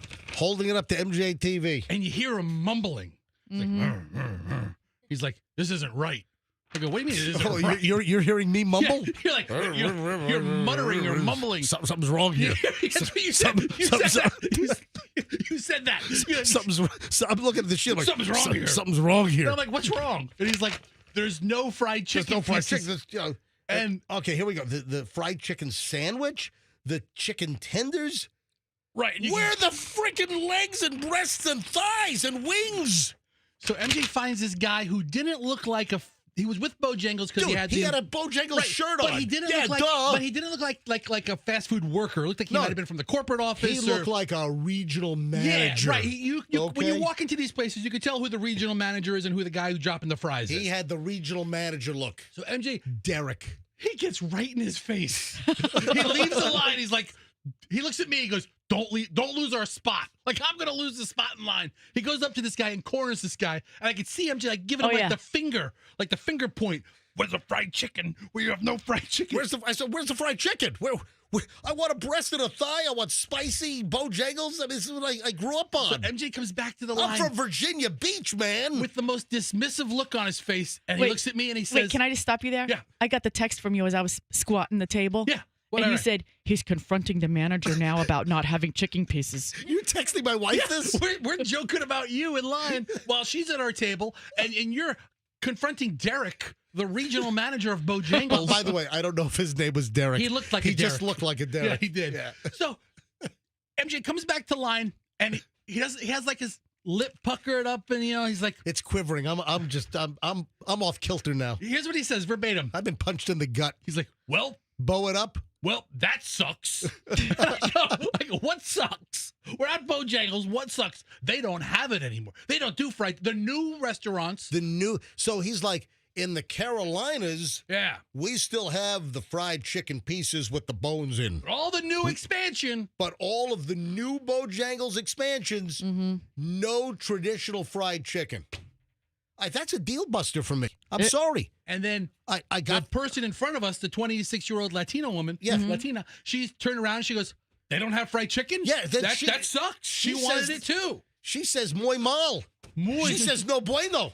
No bueno. Right, exactly. Sí. No bueno pollo. Right? So that's a deal buster for me, Bo.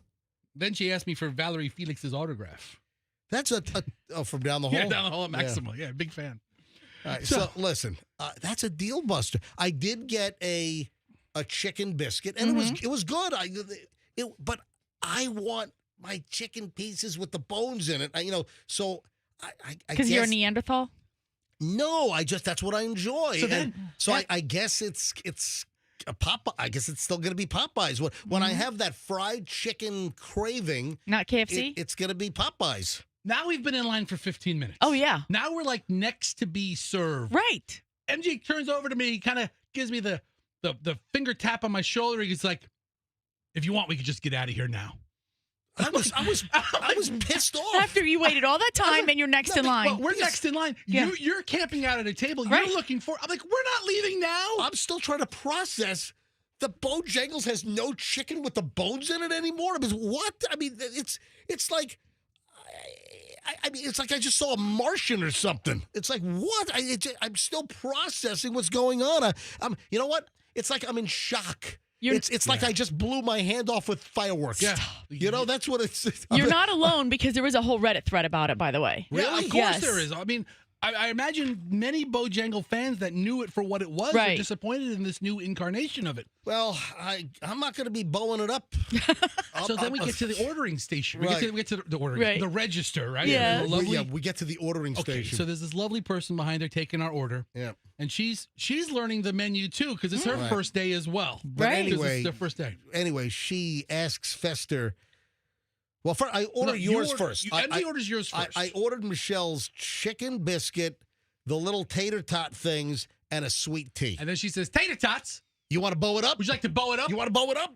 And that's where you get a larger size. I'm like, nah, I don't think Michelle needs to bow it up. Then sweet tea, medium sweet tea. Then she says, would you like to bow it up? You want to bow it up? Nope. So no bow it ups for Michelle. Then Fester orders. Mm-hmm. I order. Assuming I'm paying. No assuming. Yeah. Fester bows up everything. I'd have left right there if you didn't. Keep a chicken. No, I ordered a chicken biscuit. I'm so pissed about no bone-in chicken. I want to blow it up. Yeah. Oh, stop. Don't blow bow. Oh, my gosh. I'll end up in prison over fried chicken. Mm-hmm. You probably would. That's what you'd get pinched for. Yeah, exactly. Lady asked me. Fester bows up everything. Hey, you want to bow it up? And I looked at her, I go, you know what? Yes! Let's bow it up! Hell yeah! I want to bow it up. And I elbow MJ. Anyway. Sweet tea. Would you like to bow that up? And I was like, I want to bow it up. Bow it up! And then I became the biggest prick in the entire Bojangles because I'm just shouting in everybody's face, bow it up! You were. That was so funny. As we're leaving the line, Fester's telling everyone in line, bow it up! Yep. Bow it up! Bow it up! I don't think half of them knew what you meant. No, because they weren't there yet. They didn't get to the register. Hold on. We're leaving in the parking lot as people are walking in, and Fester's yelling at them, bow it up! Hey, you, sir, go in there. Bow it up! I told them, hey, that guy you're passing, tell him to bow it up. Hey, Bojangles, I want to bone it up. Okay, yeah. I want to bone it up. What are you doing? I want bones in. I want the regular. I don't know that really sounds so. I know what you mean. I want the traditional Bojangles chicken pieces with the bones in it. But usually when I yell to somebody, I want to bone it up. It means Yeah, exactly. Means something else. Pound town. You know what I meant to do? Yeah. Stop it with your pound town. You know what I meant to? It's too late now. What? I meant to do this earlier. So I wanted to get your kids on the phone and tell them not to threaten to kill any classmates today. Ooh, that's hard for one of them. I won't tell you which one though. Oh, well, because I saw this story out of Orange County, the Orlando area. 15-year-old kills classmate for bumping into him in the hallway. I'm like, what? This was not a threat. This was what is going on with the youth? This is a terrible story. A 15-year-old here in Florida is accused of killing a classmate after bumping into each other in a hallway? I guess the bumper didn't acknowledge it or apologize, and the other guy took such offense to it that he went home and got something to come back and kill the kid with. We're getting like these crazy stories. What about the door holding? Remember we had a story, I think it was out in Texas, that somebody didn't say thank you after the door was held for them at like PetSmart? Yes. They followed him to another store and killed the person over holding the door. And now we have a 15-year-old suspect identified as Ja'Cory Redding is being held in juvie for killing a classmate at Oak Ridge High School in Orange County because there was a bump into each other incident in the hallway at school. Anyway, that's just a nightmare. That's just absolutely awful. Oh, let me acknowledge something here. Oh, what? Line 5? Andrew says I got to grab line 5. Is it Derek from Bojangles? I don't know. I want to talk to him. Derek? Yeah. Regional manager Derek's calling in. Southeast regional manager. All right, hang on a minute. Let me grab Beth and Brandon. Hello, Beth and Brandon. You're on the MJ Morning Show. Welcome. You need to help me, MJ, because it's going to drive me crazy all day. Yep. I was stationed in Norfolk, Virginia in the 80s. Yep. And my dad, who lived in Salisbury, Maryland, and I went back home every weekend to visit the folks. Yeah, you took the Chesapeake Bay Bridge Tunnel right up Route 13 all the way up. Yep. All the way up, and I had to stop at that Bojangles every Friday, get my dad that fried chicken. He was obsessed with it. Yep, it was the Bojangles on Northampton Boulevard, right near Diamond Springs Road. That's what was bugging me. What? Yes, and that was the best fried chicken. Yeah. But I didn't like it because it was too spicy. Oh no! Well, hold on. But they had wait. They had regular or spicy. You could get either or. Yes, yeah, I would get the regular. He wanted the spicy, but it was so good. And we heard there was going to be one in Tampa, and you just blew this out of the water for me because my husband and I were going to make a special trip there this weekend because we both used to go to that one in Virginia Beach. Yep. Well, guess what? You're not going to bow it up because they don't have the bone-in chicken. They did away with it. Totally not going. Is that crazy? It's like I feel like I'm in a parallel whacked out universe. No bone-in chicken. It's wrong. It's wrong. How can you have chicken that's not chicken? Okay, hold on. Well, listen. They have boneless breast tenders and the sandwiches. Restaurant chains. Yeah. Think about restaurant chains that have opened in the last 20 years. Nobody serves bone-in chicken. Yes, they do. Okay, KFC's been around forever. Church's has been around forever. Popeyes has been around forever. Right. They've been around for 50 years. You've got 20 years. You've Listen, you've got the Fred's Country Buffet. Okay, that's not a chain. Hang on. You've got the Maryland Fried Chicken in Plant City. There's one. Get the bony and the pulley. Yeah, so there's one. But as far as a national chain goes, or a chain with 50 stores, PDQ doesn't serve chicken with bone in it. But that's a different concept. But that's the model they're evolving. That's I think that's our point. Is Raising Cane doesn't serve chicken with bones in it. Bojangles has realized that people don't want the bones. Yeah, I mean, if these restaurants are being so successful. When was the last time you saw a chicken walking around in the chicken yard with no wings? With bones. No bones. I mean, they can't find. Just tenders walking around. Come on. Just tenders. Wing doesn't exist. It's chopped up chicken breast. Come on. Okay. That's all it is. You're right, Beth. Beth, thanks for the call. And since we're speaking about Virginia Beach and fried chicken, I'm also a huge fan of a local operation in Virginia Beach and Norfolk. Pollard's Fried Chicken's another one of my favorites in Virginia Beach. That's a good one. Yeah, Pollard. Beth, thanks for calling. Hey, thanks for your service at the Norfolk Naval Base. I appreciate it. Oh, thank you. I appreciate it. Thanks for the trip down MJ memory lane. All right. But all the chicken places that have opened up in the last 15, 20 years, none of them have bone-in chicken. None of the big national chains. Because it's just the tender deal's a whole different concept. Yeah. All right. It's easier. Moving along. I want to thank our listeners. I do not take this for granted. Yesterday, little after 12 noon, the October Nielsen radio ratings came out. And the MJ Morning Show, #1 again. Persons 25 to 54. So that's the key demo. I mean, what a margin, too. How's that possible? The MJ Morning Show, WRBQ FM, which is Q105. WRBQ is our official call letters, 104.7 FM. We are #1, 6 to 10 a.m. with an 11 share. The second place station is at an 8.2 share. So we're nearly 3 points ahead. I got to be honest, that's too much. That makes me nervous. that makes me nervous. Let's shave some of that off and give it to somebody at the bottom. Pick somebody at the bottom. I'd rather be ahead by like a point or two where it's competitive. When it's that high, that makes me nervous. I mean, it's like the bigger it's like a bubble. The bigger they come, the AI bubble popping. I got the big Nielsen bubble right here. No, seriously. The bigger they come, the harder they fall. I mean, I'd like to be #1, but I don't know if I want to be #1 by 3 freaking points. Oh, anyway, thank you. I do not take it for granted. Thank you to all our MJ Morning Show listeners.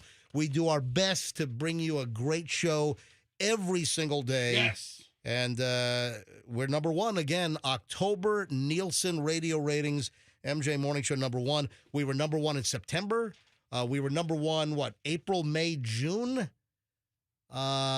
Or was it May, June, July? We were #1 in January. First we're month #1 out of the year. Yeah, we've been #1 for most of 2025. And I thank all of the Tampa Bay area listeners for making the MJ Morning Show #1 in the morning. We highly appreciate it, and I do not take it for granted. Yes. And I've always said, hey, next month, when the November ratings come out, we could suck. We could be number 22. I mean, who knows? You know but, what? Hey, I'll take it while we can. All right? I bet you I can compile a reasonably moderate list of people that do take it for granted. All right. I want to...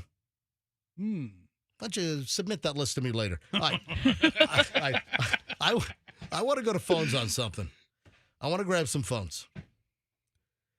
This is a story about somebody that was hired and fired the same day. This is like Fester's life, for the early part of his working career. There was a year that I had like 15 jobs, like tax time. My guy was like, I went to a friend for taxes, and he's like, you had this many jobs this year, and then like the last job was like the radio station. Oh my gosh! Yeah, and then hey, did you ever bow it up? All right, so I listen to this. Almost exclusively. Listen to this. This is from co-worker stories on Reddit. Man, Reddit's a goldmine. New hire got fired on day 1 for stealing all the coffee. This really amused me. This is from Reddit. This really amused me. We hired this lady who, during her morning training process, seemed pretty high-strung, but nothing too hard to deal with. Midway through the day, we were in the break room, and she gestured at 2 large full bags of Starbucks beans next to the coffee maker and asked everyone in there, whose are these? And someone responded, oh, those are free for anyone to use. The company buys coffee for everyone. And she said, oh, cool. I guess as she was leaving for the day, she took this very literally and put both bags of coffee beans in her purse. As she was going home, there was a hubbub the rest of the day as everyone was confused. There was no more coffee. Eventually, it got put together. She took them. I think someone saw it happen. She came in today for 10 minutes, was called into the manager's office. Now she's gone. I mean, what do you do with that person? Day 1? Yeah. Yeah, I don't know if we'll get calls on this, but I'll ask. Have you ever been fired on day 1? Or do you have a story of anybody fired on day 1? I mean, first day they were fired. All right, 800-990-1047. 800-990-1047. Hit me up. Hit up the phones right now. Were you ever fired on your first day on the job? What did you do? Or do you know a story of another coworker at your place of business that was fired like on day one or shortly thereafter? I'll give you a little flex room, maybe a couple of days. A couple of days, but just a really short amount of time. What did you do or what did they do? All right. I mean, gosh. I think of stories of people who might have worked at a place for a day or two, but they weren't fired with cause in that day. I mean, a lot of people have gone to a job for a day or 2 days and never went back. Right. 800-990-1047. 800-990. Every line is ringing. Hey, Andrew, try to blow through these quickly. Or put some on hold, but every single line is ringing. Let me start with Ian in Apollo Beach. Hi, Ian. You're on the MJ Morning Show on 104.7 FM. Welcome. Hey, how's it going, guys? Congratulations on the numbers. I got to tell you, I don't listen to podcasts in the morning just because of you guys. But regarding the story, my dad had a lawn service, and we had a guy come down in the summertime when I was in high school working for him from Michigan, and I tried to warn him how hot everything is and drink water and yada, yada. And he's like, oh, everything would be fine. And I come around the corner of a building, and he's passed out cold from the heat, like, in the middle of a heat stroke. Yeah. And I'm just like, oh, this guy's done. Yeah. He's not coming back. First day. He's not coming back. It wasn't even a full day, right? Well, not even a full day, man. We started at 6 a.m. He was done by noon. One and done, rhymes, but, half day and done doesn't quite have the same ring to it, does it? Congratulations again, guys. Y'all are great. Ian, thank you. And, Ian, you brought up something important that, hey, you don't listen to podcasts because of our show. The whole podcast thing. Now, are there some good podcasts out there? Sure. Yeah, sure. Absolutely. Yeah. But there's so much crap out there. But keep in mind that we're like the original podcast. I mean, you tell me, what percentage of podcasts on a daily basis for 4 hours delivers this kind of consistent entertainment? There's not much out there. It doesn't exist. It doesn't exist. And then or you got to fast forward through so much junk of it. But here's the deal, Ian. I see these deals like so-and-so company or Sirius XM, and they're signing, this girl to a $120 million podcast deal. I'm like, what the hell? I mean, look what we do here. And, all of this hype on all these podcasts and all these companies that are overpaying these we podcast every day. So this live radio show, we turn into a daily podcast. And I'm going to tell you right now, I will put our daily 4-hour podcast next to virtually anything else out there as far as entertainment quality and consistency. And Ian, it seems like you agree. I totally agree. All right. Thank you, Ian. I appreciate it. Yep. Have a beautiful day. No, but seriously, every single day this show is turned into a podcast. And it's like once we take all the commercials out, it's over 3 hours every single day. And it's on all the platforms. Just search for MJ Morning Show on Q105, and you'll get the daily podcast. And we're on MJ TV every day. All right, Mike's in Lakeland. So we're trying to find out if you got a story about someone getting hired and then fired the very first day on the job. Mike in Lakeland, go ahead. Mike, are you there? Yeah. Yeah, go ahead, Mike. Yeah. I haven't been fired on the first day, but I am a construction general superintendent, and I've had to let one go. Yeah. Oh, so first day. What did they do on the first day? All right. Well, I just came and applied for a job. I built bridges and highways. I took them and drove them around the job site, showed them what the job was, what it consisted of, paying him very good pay. He's supposed to start 2 days later. He shows up 2 days later. He gets out there. I take him out to the job site. Well, I thought I'd be working inside. I can't work out in the heat. That job's not for you, pal. Away you go. Hey, thank you for the call. He lasted about 45 minutes. Thank you very much. I appreciate it. Hello, Mr. George. How much do you pay faster? $20? No, that's no good. It's too gordo. It's too fast. Hello, Mr. George. I'm here listening to the radio. Yeah, MJ show. Q105. Yeah, he's good. You like it? Mr. George, remember we had the... What happened to him? We did that thing just fell off the face of the earth. Yeah. But we had the Mr. George guy when that was a whole internet meme. When his moment in the sun was there. We did the first radio interview in the world because I hunted down the, hello, Mr. George, how much you pay for him? $20. Oh, that's too much. Boy, that internet fame is fleeting, boy. James in Spring Hill. James, MJ Morning Show. Hi, you're up. Hey, morning, MJ. Back in 1984, I worked at a pizza parlor for about 2 hours and got fired. I was hired at 14 years old to make pizza. First hour and a half, I'm up front making pizza. The boss takes me in the back and says, hey, start washing these dishes. I'm like, yeah, I don't think so. No, that's what we hired you for. I said, I don't think so. He said, well, you can leave. I said, you can have a great day. And I left. Here we go. Thanks for the call. Appreciate it. Best job he ever had. Hey, Fester, you worked at Arby's for half a day, I right? worked at Arby's for half a day. I had to glaze the turnovers. That was the first job, glazing the turnovers. And I ended up eating half the icing out of the piping bag. Fester just put the piping bag in his mouth, and he would do squirt in the mouth, squirt on a apple turnover. On a turnover. Yeah, I shotgunned it. One for me, one for you. One for me, one for you. I went to lunch and never came back. My wife, I don't know if you remember this story. Oh, you didn't get fired. You just didn't come back. I never went back. Yeah. My wife got fired from a job she had for one day. Years and years ago, we were just married. She got a job at AmSouth Bank. Oh, wow. Right? And there's a little bit of onboarding you had to do. Right. And they put her in an office, one of those glass bank offices, and they had a computer, and she's doing her onboarding, and she's like tapping her leg against the side of the desk, and she hits the break-in buzzer. That's right. She hit the bank robbery alarm button. Right. And then before you know it, Hillsborough County Sheriff's Office squad cars are just converging on the parking lot. All these wide-eyed officers are walking in with hands on their hips. And that's funny. Allison's like, that was her last day at a bank. Thank you very much. Thanks for shopping at AmSouth. Yeah. All right. Pete is in Plant City. Pete, you're on the MJ Morning Show. Hi. Good morning. Congratulations.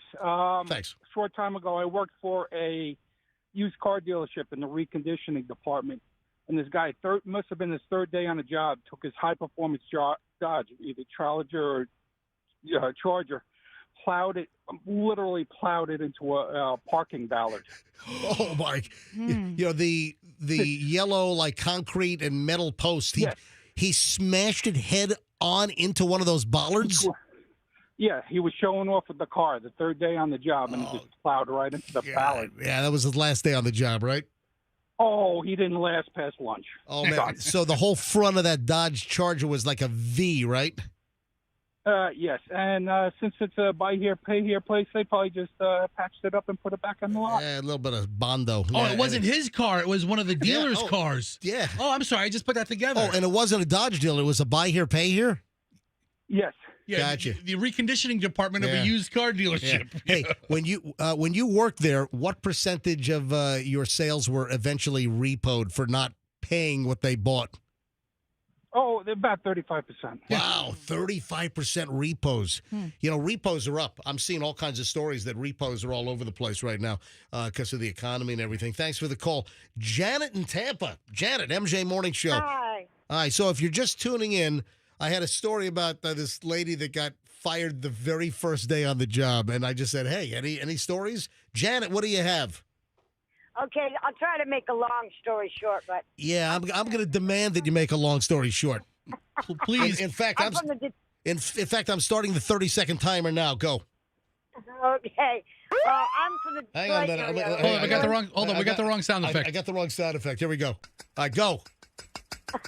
I'm originally from the Detroit area. I don't need to know that. What's the story? Okay, well, I was a millwright, and a millwright puts in conveyor systems and builds power plants. Yeah. And the work dried up, and you always fall working there as partners. Mm-hmm. So me and my partner drove all the way to upstate New York, Ticonderoga. And when we got there, we got on the job, and my boss's name was Dick. And that just couldn't come out of my name right. And he went and got my money and my partner's money, too. We weren't there but maybe 2 hours after driving 12 hours because Canada wouldn't let us drive through Canada. We had to drive all the way around. So my partner wasn't too happy. All right. We left the city. Fascinating story, Janet. Thank you, Janet. Thank you. You're the best. Andrew, I might have weeded that one. I don't know. Might have weeded that one out. Andrew doesn't screen anyone. Might have screened that one out. Andrew's I'm not allowed to. Andrew's like the Biden border. Everybody gets on. Everybody gets in. Everybody gets in. Kevin, Come on in. Kevin, you're on the MJ Morning Show. Go. Hey, buddy. This is your village's truck driver. I was working at Ponderosa back in my early 20s, and we were unloading the truck, and there was a guy outside, been there like less than a week, rolling all the stuff in. We get done, and we're missing an entire box of porterhouse steaks. Oh. And I remember just halfway through, about halfway through, he said, hey, I got to go grab something out of my truck real quick. My hands are freezing. And paying attention to it. Look around, put two and two together, go out there in the back of his pickup truck. There sits the box of porterhouse steaks. That was his last minutes there. He was gone. Well, did you read the Anthony Bourdain book, Kitchen Confidential? Did you read that book? No. First of all, I highly recommend. Hold on. Do you know how to read, Kevin? No. Yes, I work for a newspaper. Okay, just because you checking. work for a newspaper doesn't mean you could read the newspaper. That's not a given. I see some of the crap that's written these days. All right, so, but Kitchen Confidential by Anthony Bourdain. It's an old book that he wrote years ago. It is a phenomenal book, and I highly recommend that you pick up this book and read it. But there was a whole little section about the stuff that used to walk out the door, the amount of like fish and shrimp and seafood and steaks that used to walk right out the back door, and part of the pilferage and the loss that a restaurant faced was crazy. The employee theft. Thanks for the call. All right, I'm going to grab a couple more here. Andrew, are these good, or are we at the point of diminishing returns? All right. How about Laco in Riverview? Laco, you're on the MJ Morning Show. Hello, welcome. Hey, MJ. Hey. So I work for a plumbing company, and they hired a guy, and I was training him for the day. Supposed to be a handyman, so he was supposed to know a little bit of this, a little bit of that. So towards the end of the day, we're jetting a line, and he's not doing any hard labor. He's just, grabbing me this, grabbing me that. Right. And I go outside, I come back inside, and I'm like, what are you doing? He has his shoes off inside this customer's house. He has his shirt picked up over his head, and he's just sweating, like, verge of, like, passing out. He's like, I'm hot. I'm like, dude, go sit in the van. I called the office. I had to get somebody to come pick him up and take him home. Listen, he could have like laid down all sweaty on the customer's couch or something. I was like, he could have topped it off with that. Like, take it off your shoes. Laco, like, wow. Yep. Thanks for the call, buddy. I appreciate it. I think I'm done. Do I have any must takes here? I see there were more calls. All right, hang on. Pam in Newport Rich. Last call on this. Pam, you're on the MJ Morning Show. Hi. Hi, good morning. Congratulations on your number one. Thank you. I work for a nursing agency in Clearwater, and it was a very big agency. And I worked in the office. The administrator had hired a new receptionist, so she was supposed to come in the next day. So we all get there at 8 o'clock in the morning. She's not there. She doesn't come. About a half an hour later, we answer the phone. She's calling from jail. Calling Colette from jail. And yes. So she wants to know if, she said she'll come in that day if one of us will go post bond for her. Okay. That's a good worker. Yeah. Obviously that was her. She didn't actually work a day. She didn't even get there that day. I'm sure you all raced down to Buddy's bail bonds or whatever to. Oh, yeah. None of us knew her. We saw her come and go because she interviewed with the administrator. Nice. So it's not like any of us saw her or she was somebody one of us recommended. Yeah, she never showed back up at the office, did she? No. The administrator called her and told her, don't bother. Yeah, thank you. Good story, Pam. That's a good way to end it up. Do you remember? Yep. In between the legendary MJ Morning Show producer Coop, who flew the coop, right, and the Lord of the Board, Andrew. The Lord of the Board? Yeah. Right. Andrew does all of our producing now, does a great job. For a day and a half, we had another guy. Oh, yeah. What was his name? I don't know. Oh, Casey. So he comes in and he like sat in with Coop for like 2 weeks. Yeah, he trained for 2 weeks. He got to know us. He learned the flow of the show. He did one day by himself, and he's like, I can't do this. He went to the corner office. And he said, this is too stressful. All the muckety-mucks. Yeah. He said, this job is affecting my mental health. Exactly. He was having a mental episode. So he was in season 3, episode 5. He was having a mental episode. So the PD sits me down and he goes, what the hell? I'm sorry. With him, it would have been season 1, episode 1. He didn't make it to his third day. He didn't. Started on a Monday. By Wednesday, he was gone. Yeah, so it was like a couple of days he was here. And then he said that he couldn't handle it mental. What? Does anyone know what happened to that guy? I have no idea. I don't know if he's dead or alive. Oh, my God. And honestly, I don't care. But Fester. Andrew says he works at iHeart now. Does he? Okay. There you go. Then he's dead. So the PD sits me down. He's like, what's your guy doing burning through this new guy? He says his mental health. I go, it's not my guy. My guy's the same. I go, this guy can't handle a live action show. Right. And then they said, who can we possibly get to do this terrible job? And you know how all the offices have like windows? Andrew walks by that very second. And I said, that's the guy right there. They looked at the bottom of the barrel. Yep. And Andrew has been here ever since. Andrew, how long have you been now with the show? I don't know what year it was. I think it's been 3.5 years. Probably 3+ years at this point. Yeah. And they offered Andrew the job on the spot, and this was his response. Well, listen, we worked with Andrew over at the Gandhi also. Right. Andrew's been around for 40 years in this market. So or he whatever. knows you. Yeah. So they often say, hey, Andrew, can you come in tomorrow morning and help MJ with the producing stuff? And here's his whole response. Ready? It was like, all right. Okay. And that's how a beautiful thing got started. Okay. Yeah, I already know MJ, but I'll do it anyway. And also, listen, when Andrew's out, Ryan Hoppy comes in and fills in. Hoppy fills in and does a great job. He's all happy-go-lucky in this place. He's all hoppied up on something. He's happy. Do you see the Tom Brady story that his dog was cloned? I saw that yesterday. How freaking creepy is this? How awesome is that? That's really weird. No, it isn't. No, it is. Okay, Michelle and I are both on the creep train, and you're like, oh, it's awesome. What if you have like the greatest dog, this amazing dog, right? I did. Yeah, and you can clone it. It'll be different, but it'll be the same. Tom Brady revealed that his dog that he has now is actually a clone. So I guess ESPN was the first to report this, that Tom Brady announced that his pit bull mix Junie is a clone of his previous dog, Lua. Created by de-extinction company Colossal Biosciences. And, well, what do you know? Tom Brady is an investor in this creepy cloning operation. Of course he is. Well, of course. And that's why he's revealing it. Right. And, there's no need to tell anybody that information except for why. You want to promote that company. Yeah, you want to make good on your investment. Come on. This dude is so... You want a 10-banger. Yeah. Like the FTX that he was also invested in. Oh, that's right. Honestly, this dude is so weird. He invests and takes on the wrong endorsements.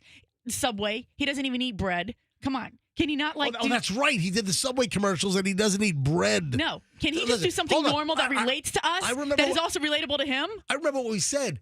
Tom Brady has never had a Subway sandwich in his mouth. No. Maybe when he was like in high school after like a practice or something. To him and Giselle when they were married, that would be like poison. You might as well drink like battery acid, No nightshade foods or something like that. Who cares whether it's in ground, above ground, whatever. Nightshade. Look at this good-looking dog he has, though. Is that the old dog or the new dog? That's the new dog. That's the clone dog. Yeah. So of course, Tom Brady is an investor in the de-extinction company Colossal Biosciences. And hey, here's my dog. It's a clone. By the way, I've got 22% of the company.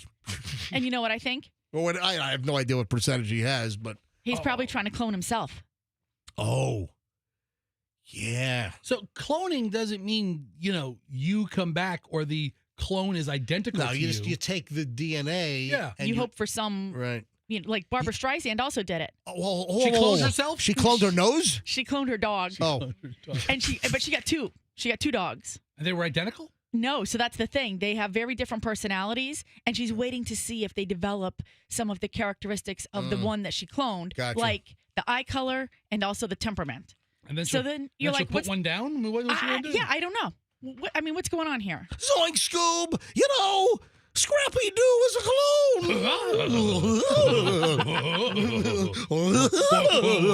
What do you mean, Jackie? Weird. Tom Brady said, I love my animals. They mean the world to me and my family. A few years ago, I worked with Colossal and leveraged their non-invasive cloning technology through a simple blood draw of our family's elderly dog before she passed. Yeah, guess what? Oh, the news came on the same day that Colossal Biosciences made an announcement that it acquired Viagen Pets and Equine, a leader in the field of animal cloning that began as a livestock and genetic preservation company. Is it too late to clone Secretariat? You know, like I the think it greatest is. horse of all time. It died like 40 years ago. I don't know. I mean, I don't know when it died. Yeah, find an old bottle of glue and see if you can get some DNA out of it. Stop it. I'm sorry. You don't know the glue thing?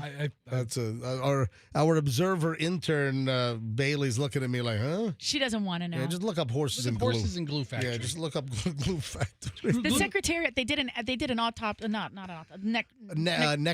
Necropsy, Yeah. and it was because the heart was so large, like larger than it ever should have been. Ever accounted for. Michelle's fascinated with this. Michelle did some humongous research on this. I mean, Michelle did doctorate level research. It's called Wikipedia. Right. And found out that Secretariat was so good because Secretariat's heart was twice the size of a normal horse's heart. Well, didn't we have that like every horse that's like in the Kentucky Derby this year is a descendant of Secretariat? Oh, I think you're Guess right. what? Yeah. Fester's stomach is twice the size of most radio personality stomachs. We did a necrophilia on Fester after his death. It's not a necrophilia. What'd you call it? You said that. You said that No, word. it's a necropsy. Oh. No, necrophilia. What did I say? Those are total. You said necrophilia. What's that? Dude, come on. Don't Hold play. on. Don't play with it. Hold Dude, on. What did they do? What did they do? Necropsy and necrophilia. Why do they sound so similar? Because they have to do with dead stuff. All right? That's why.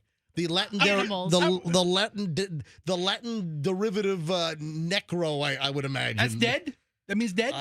I'm thinking maybe. But philia.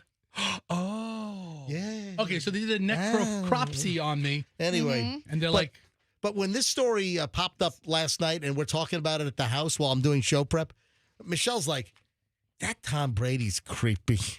He is. Yeah. You know, I find, you know what? I was watching him, I think, not this past week, because I don't think we got to see the Fox game that he was doing. It might have been a week ago. And I was looking at him and I'm like, you know, he's really not all that attractive. There's some kind of a creep factor, like a funhouse. Like a lurker? Yes. He's developing that perfectly chiseled villain Yes. face. Yes. Like, you know, because his jawline has no flaw to it now. And there's something off about him where it just doesn't feel like he's like real and human. Like there's just like he's not approachable. He's already cloned himself.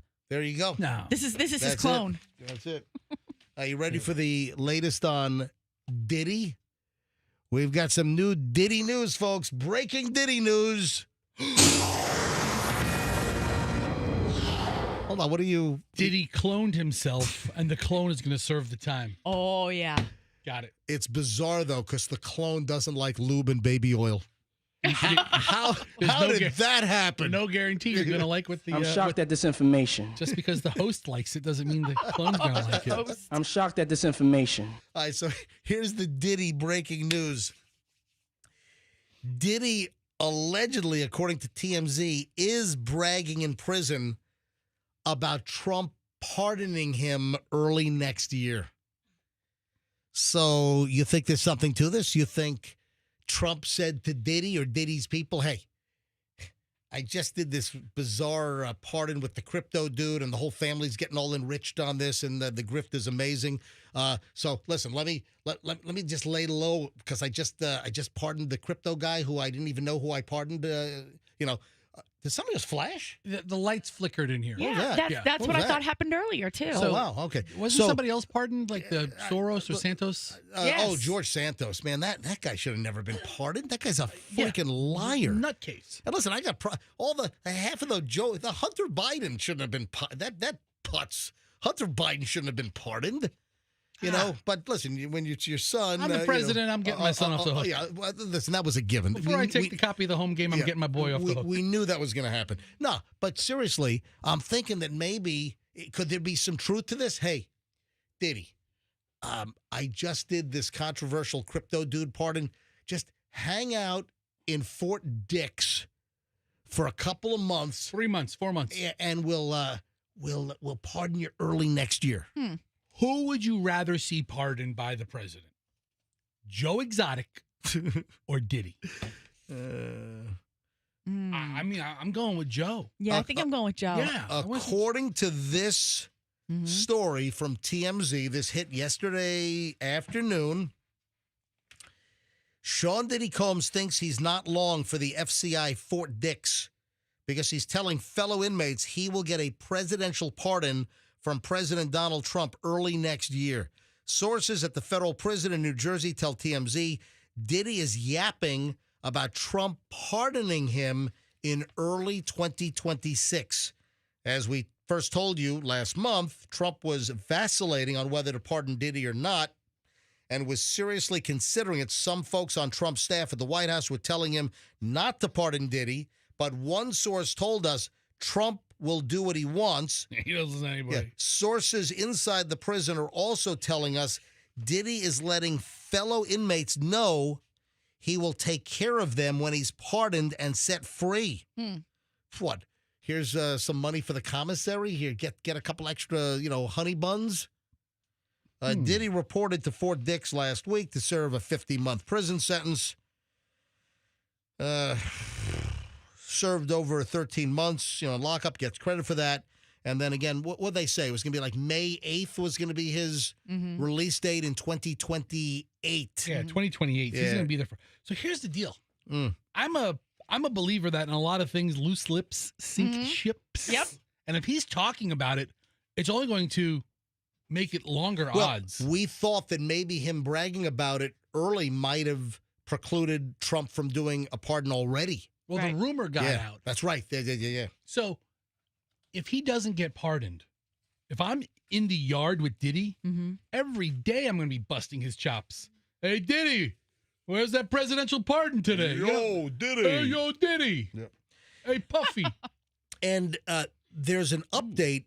Remember there was a story about one of Diddy's accusers? Now we find out it was a Largo dude. Did you see what broke yesterday? Yeah, this is from the Tampa Bay Times. Largo man revealed as John Doe. Oh, wow. In Diddy's sex assault lawsuit. A music by our good friend Christopher Spada, who's a Times staff writer. He wrote about the return of the MJ Morning Show. We came back in 2020. He's a good guy, good writer. Music producer living in Pinellas County revealed this week that he is the John Doe in a civil complaint in California's Los Angeles County accusing music mogul Sean Diddy Combs of sexual assault. Largo resident Jonathan Hay, Hay, was contracted in 2020 to work on, covers, album reworking music by Notorious B.I.G. as instrumental house and techno tracks. Okay. Does that make sense? I guess Yeah, it does. they're taking his music and B.I.G.'s music and making it into house music. He claims in court records that the unreleased project Ready to Dance put him in contact with Combs in Los Angeles on several occasions. The first time, Hayes says, was at a shoot in February 2020, just before COVID, where Hay was photographed wearing a jersey once owned by Notorious B.I.G. While they were alone in a room with racks of B.I.G.'s clothes, according to Hayes' complaint, Combs watched pornography on his phone and under a different shirt once owned by the late rapper before throwing at him. He said, "Rest in peace, Big." Hay told the Tampa Bay Times, and he kind of laughed and walked out. Hay told others working on the project about the encounter in January of 2021. He told the Times, which threatened to derail production of the album. That March, the complaint alleges that Hay was invited to the home in Los Angeles for what he thought was an interview for Ready to Dance. Instead, the complaint describes Hay arriving at a home where he was grabbed by two guys and roughed up. Something was put over his head. The complaint then describes an enraged Combs coming into the room and sexually assaulting him. Oh. That's the allegation. Okay. Yeah, so a Largo dude by the name of James Hay. Jonathan Hay. I'm sorry, Jonathan Hay. He's a big guy, too. I'm looking at him right now. Hey. Are you listening to the show? Hey, what you got to say? Call us. Listen, Mr. Hay, if you're listening right now, call us, 800-990-1047. 800-990-1047. Jonathan Hay, call us up. Got anything else to say?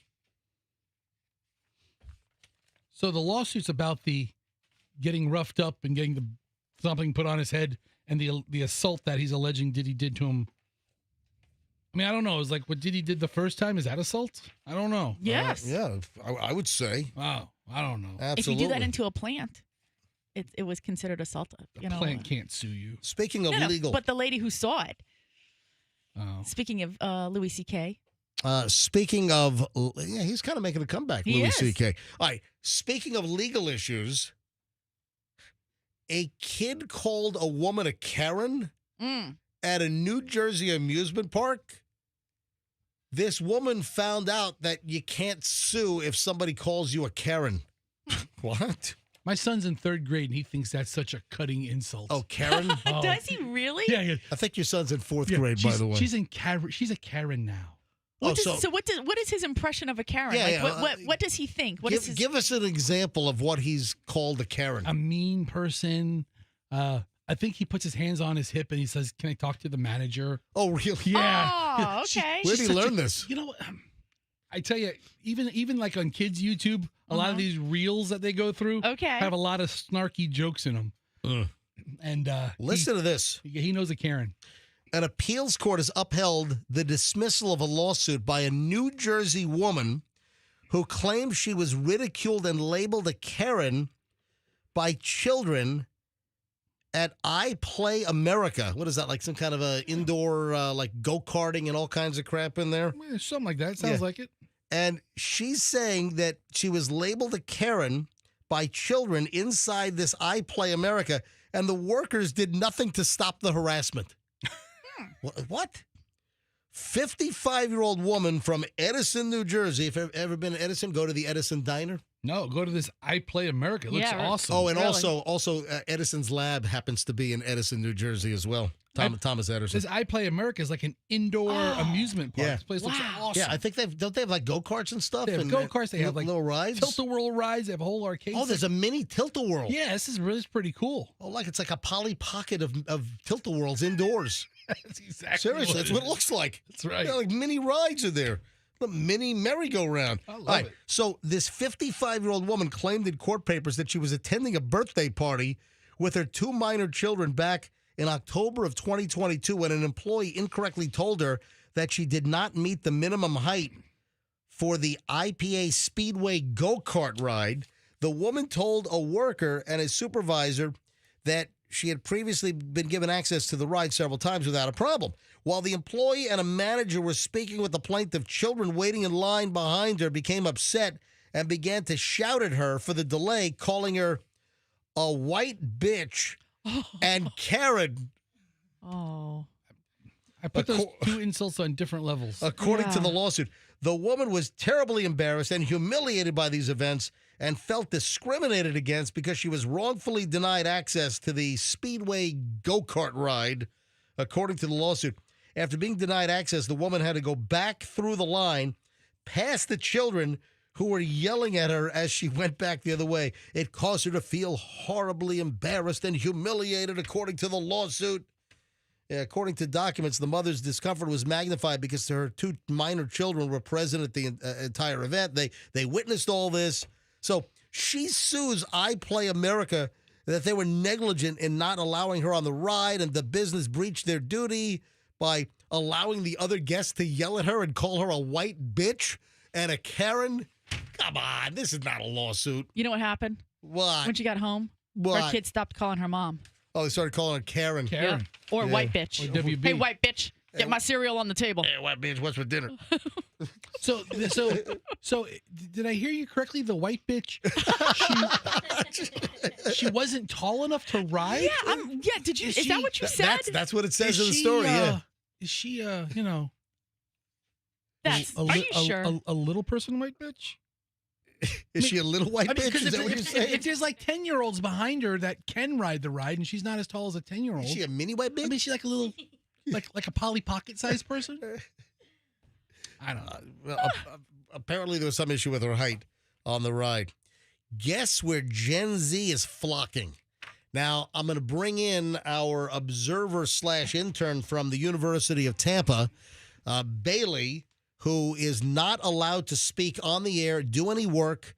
According to Beasley Legal and the document she signed, she's only allowed to observe. So, Bailey, you're not allowed to speak on the air, okay? Got it. You got it?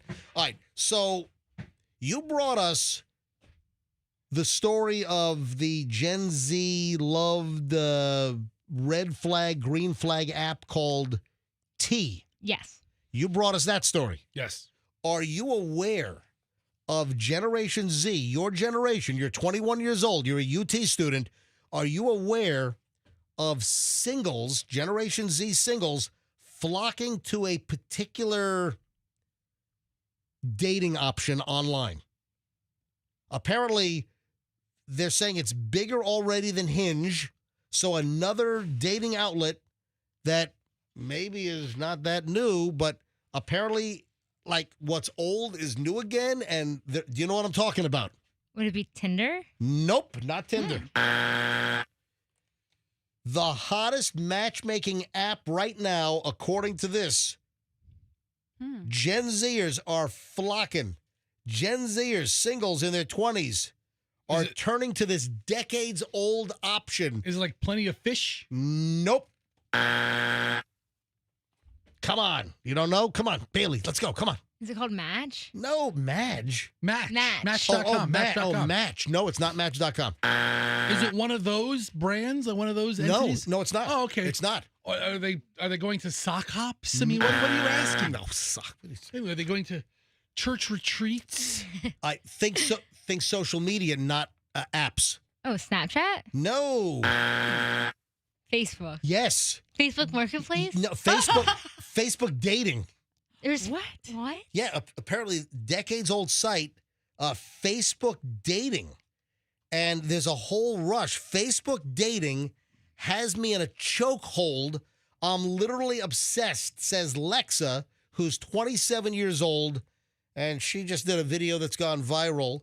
And she said that she previously thought that Facebook dating was for only effing weirdos. That's her quote. And then she finds herself there. And apparently it's hot. She soon began loving Facebook dating now. She says, some of the hottest men I've ever seen in my GD life, these are quotes, are on Facebook dating. She's not alone. This is from the Post. Rising as an underrated, unexpected behemoth in the love connection landscape, Facebook dating launched in 2019 and now welcomes over 21 million daily users. Well, Facebook is obviously decades old, but Facebook dating just launched in 2019? Do you have to pay? That's a good question. I don't know. Is it a separate app or is it just on Facebook? It looks like a widget that you have to load. Oh, man. And do you swipe? I have so many questions. You know what? This seems like a good. Maybe you should give us a full report. Yeah, I might have to get on it. Yeah, get right on this thing. Let us know. Bailey, get on the subject of investigating, not the menu you land. Oh no, get on it to find a date, or get on it to research. Research. Oh, okay, all right. Find a date. Maybe find a date. See, Michelle, you thought it was the other way around. Yeah, it says how to turn the dating icon on Facebook. Okay, Fester just found this. So there's a bunch of tips on how to do it. How to turn on the dating icon on Facebook. Wait, Bailey, do you even have a Facebook account? I do. I barely know how to post on it though. Right. Yeah, same here. I never liked Facebook. Yeah. I've got some stuff from my Instagram that auto posts. Right. But folks, if you Well, ever she might need to make a fake account, though. If you're going to task her with this little investigation, maybe she should create a whole fictitious, identity and do that because I don't want to jeopardize her. South Tampa slut. No, that is not her. No, she's going to tell her uncle. No, that's her persona. That's not her. No, don't let that be your South persona. Tampa Amazon coded. Listen. Yeah. There you go. Go with South Tampa Amish. You don't want to get you don't want to get flooded with anonymous participant here. I'm never doing Facebook dating again. Tell me why I match with this guy. Dark skin, 6'1", fine as F. Of course, I see something like I'm a go for it. So we start messing each other. He offers to take me on a date. Mind you, we exchanged numbers and it's been texting for about 3 days. We both had spare time, so we decided to just meet up, grab a quick lunch. I pull up, I see him nowhere. So I call out. Our first call. He says, I'm right here in front of you, baby. Tell me why it's an old ass man. I'll never forget this. Well, hold on. So the guy didn't use the actual picture. Actual pictures and comments weak as F. All right, listen, how do people think they can get away? I mean, I know it's been done forever, and we've talked about this in the past. Oh, there's the old ass man. Oh, yeah. Oh, no. Look at that guy. He looks dapper. He does. Yeah, he's dressed very nicely, but Yes. he's an old ass man. He's an old ass man. Yeah, He's picking absolutely. up college students Yeah. on Facebook dating. Yeah. Okay, Bailey is not to go and meet anybody. Let's make a rule. She can do this thing online, but she is not to go and meet anybody. Bring them into the studio. Right. Yeah, bring him to the studio at 5 o'clock in the morning. All right. So we've talked about this in the past that people that are using completely erroneous images, guys, women, like some guy meets some woman and it's like a picture and she's, hot, she's in a bikini. And then, they meet up and, she's like, a linebacker, or conversely, it goes the other way with a guy. Some guy's using some picture he found online and the woman meets up. They meet at a Chili's or a bar or something. And, the guy looks nothing like, how long can you get away with like using a completely fictitious, erroneous image that's not you? Oh, you know what? You look absolutely nothing like what I thought, what I dreamed about. You look nothing like that person. You are the polar opposite. You're 180 degrees off. You sent the picture of a great-looking guy. You are absolutely effing hideous. You know what? I think I'm going to fall in love with you anyway. And, let's spend the night together. Get out of here. Come on. That jig is up. Why do people think they can get away with that for 2.5 seconds? Anyway, Facebook dating allegedly is making a massive comeback, folks. All right. Good luck, people. Oh, I've got a food pile. Taco Bell. Oreos.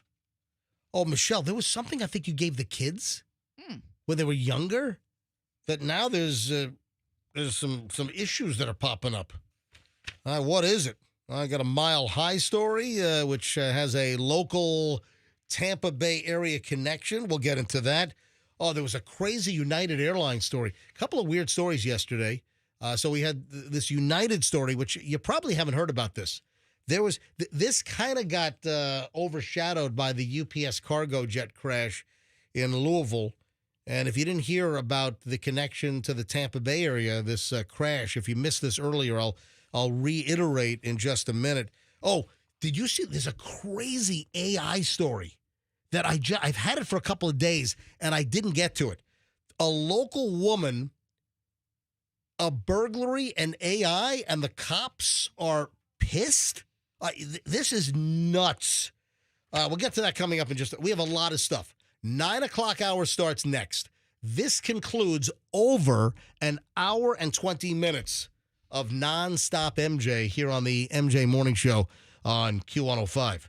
If you are moving, I'm going to help you out. Let me take a tremendous amount of stress off your plate right now. If you're moving, just jump right to it and call Two College Brothers. Don't mess around. If you want a phenomenal moving company with ridiculously high ratings, I mean, over 1,100 five-star reviews on the Googles, you want Two College Brothers. When it comes to moving companies, folks, you've got the others, and then you have Two College Brothers. You've got to have the brothers. If you want a solid move, you want a great quote, if you want highly trained moving experts, highly background checked, because, listen, you don't want, like, cretins and miscreants. You don't want these folks running around your house and moving, and you got all your... No. You want Two College Brothers, folks. Go get a quote. Tell them MJ sent you. They'll give you free moving boxes. TwoCollegeBrothers.com, the smartest move you'll ever make. The folks at Plan B Air Conditioning are on hot standby right now. Need to move? You call Two College Brothers. Need your air conditioning fixed? You call Plan B Air Conditioning. Listen, bottom line, everybody in Florida needs a handful of good subs or good contractors or, good service people. Let me give you one to put in your pocket right now. It's Plan B Air Conditioning. Plan B Air Conditioning is you're going to get your air conditioning back running at a great price. They're not going to hose you around. They're not going to take advantage of the fact that a lot of people just know jack nuttin' about air conditioning. And, they can essentially, a lot of techs can just make stuff up, just tell people all kinds of junk. Not going to happen with Plan B. They're just going to be honest. They're going to fix things as quickly and as cost efficiently as possible. Other companies will tell you your system's shot. You need a new system for $6,000. Plan B will fix it for hundreds in many cases. Mention me, MJ, get 10% off. That's right. 10% discount when you mention me, MJ. PlanBAirConditioning.com or 813-PLAN-BAC for Plan B Air Conditioning. The Kemp Law Group is now on 2 of our cases. When I say 2 of our cases, case number 1 is Fester's family situation. Fester's wife was rear-ended by an Uber driver in downtown Tampa, totally mungled up their Tesla, $7,000 plus worth of damage to the vehicle. Yeah. And Allison Fester's wife, she was all curmungulated and, all pretzeled up good. Kemp is on the case. Yeah, she was thrown through the windshield onto Ashley Street. Yeah. Road rash, the whole 9 years. No, that didn't happen. But listen, you get hit by an Uber and it causes $7,000 worth of damage. I mean, what do you think happens to your neck and your back? All right, that's case number 1. Kemp Law Group is on it for the Fester family. Then Shorty Shane was in a cruncher. He got it from the rear. He got it from the front. So Shorty Shane was barreled into and then pushed into another car. So his car was total front and back, and he's using Kemp Law as well. Folks, accident or fall, you call Kemp Law. KempLaw.com. Tell them MJ sent you. Traffic's on 857. MJ Morning Show back in minutes. In Hillsborough on I-4 westbound.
So MJ, Fester, Michelle, and a special guest. Oh, man, look at you. Look at all Chief Operating Officer like. Look at you, all COO, man. Look at the... well, thank you.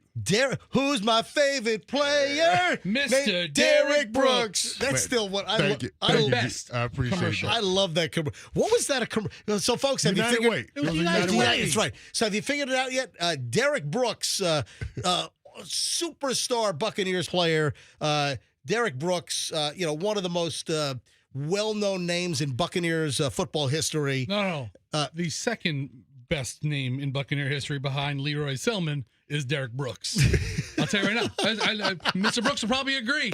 It's Leroy then Derek. I'm not going to argue that. Yeah, I even said that when they named me the top buck of all time. I said it too.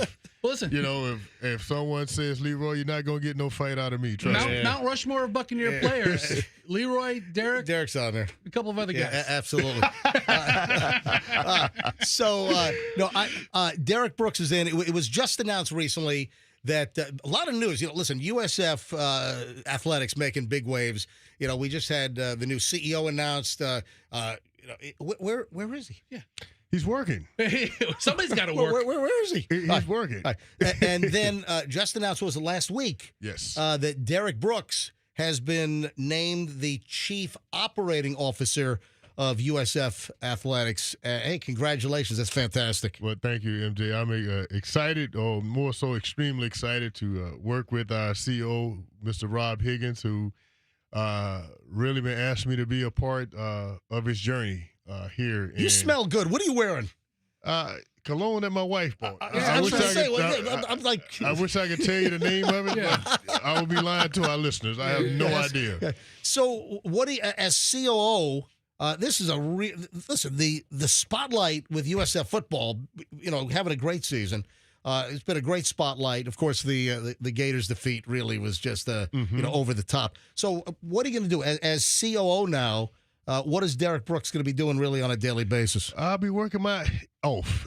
I got you. No, just in terms of overarching responsibilities, one is obviously to be the right-hand man, of our leader, Rob Higgins, and, be, that extra voice that he needs in terms of our leadership to take the university athletic program to the next level as we reset the culture, in our building and bring that collaborative, collective work environment that he and I, shared when he led the sports commission, and bringing all these legendary events here, whether it was Super Bowl, Final Fours, gymnastics, etc. Part of our success in history together really kind of led to him asking me to come be a part of his team and lead Vinnick Sports Group, which again is a job I absolutely loved. My job at the Lightning up under Jeff Vinnick, Todd Lawicki, and Steve Griggs. So, Rob, heck of a salesman. Good salesman. So, yeah, well, but, the process that he went through was really impressive to me, from having the conversations with Steve Griggs about approaching me, in this journey. I've already, MJ, was very intimate working with USF Athletics through my role at Vinnick Sports Group, because we were the multimedia rights holder from 2011 all the way to just this past June. So I, again, was already working with them on a very intimate basis when it came to the revenue department. So now I just kind of shift my role from now having a VSG header to now this COO header, but doing some of the same things. Head north on 275. That's it. That's all you got to do. I want to thank you.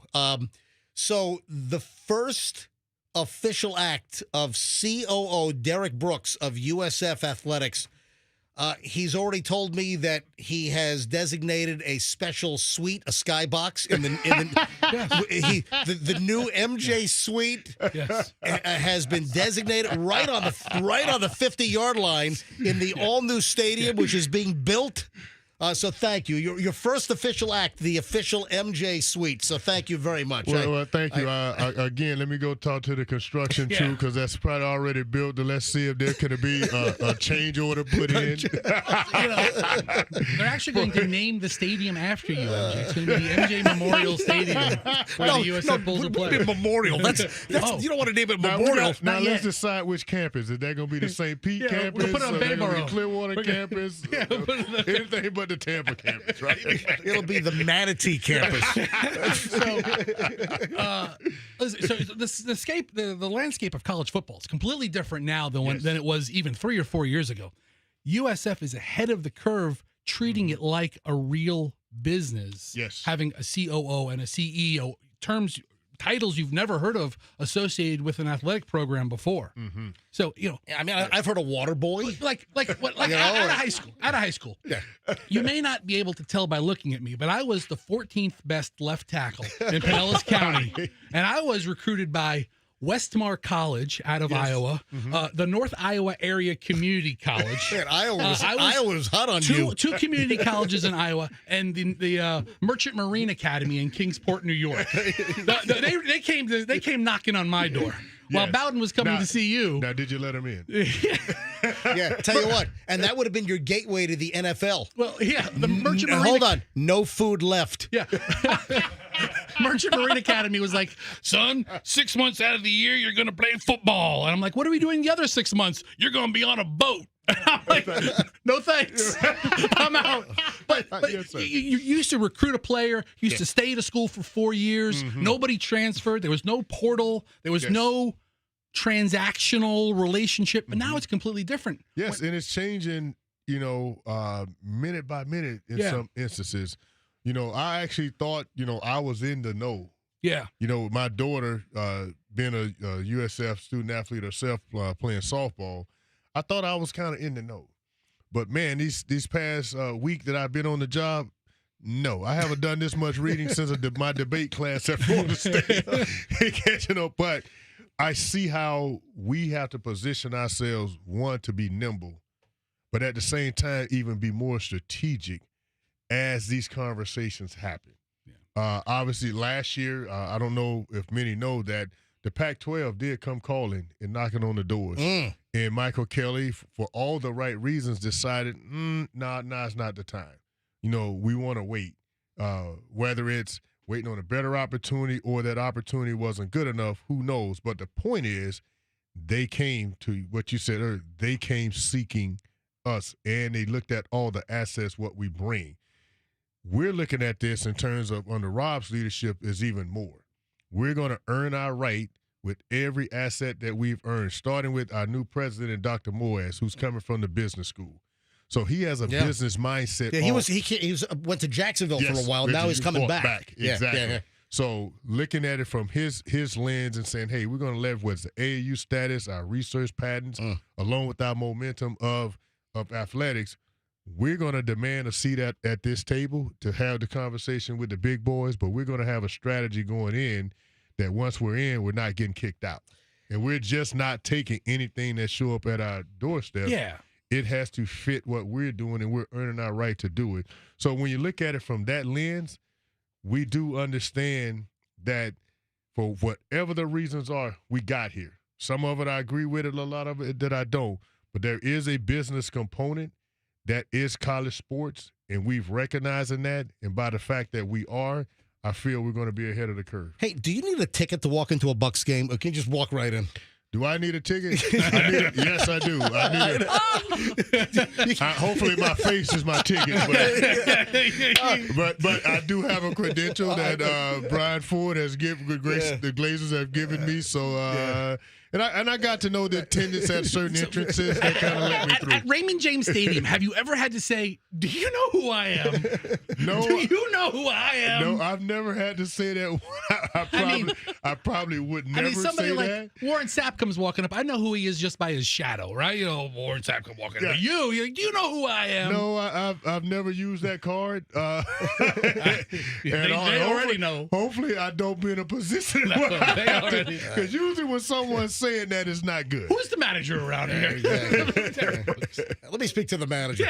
Derek Brooks, best of luck in the new role, Chief Operating Officer, COO, USF Athletics. My wife's a USF graduate. Fester's a USF graduate. Yes, sir. Well, thank you. Well, I was going to say, man, she talks a lot. I know she takes a lot of notes. So I wonder who's reading. I'm taking a lot of notes, and my mic was off for most of the time. No, oh my God. Well, you have a button to turn it on. I don't. You know what? I'm not in control of that. Jeez, if I ever thought about trying to mute my wife, man, I would not have no good smelling cologne. I'd probably have something else on me. That's why he doesn't have any good smelling cologne. He's asking you. He's asking you. I don't need to dig my own hole. Derek's digging it for me over here. All right. So the big news tomorrow night: USF Bulls. Yeah. Against what? University of Texas San Antonio? Yes, UTSA. The Roadrunners. Yes. Ooh. They just ran over Tulane a week ago. So this is a big one for us. We got Sports Center going to be on campus. Yeah, it's going to be a big day. At the Marshall Center. So obviously we're asking all our students to come out and show up. And then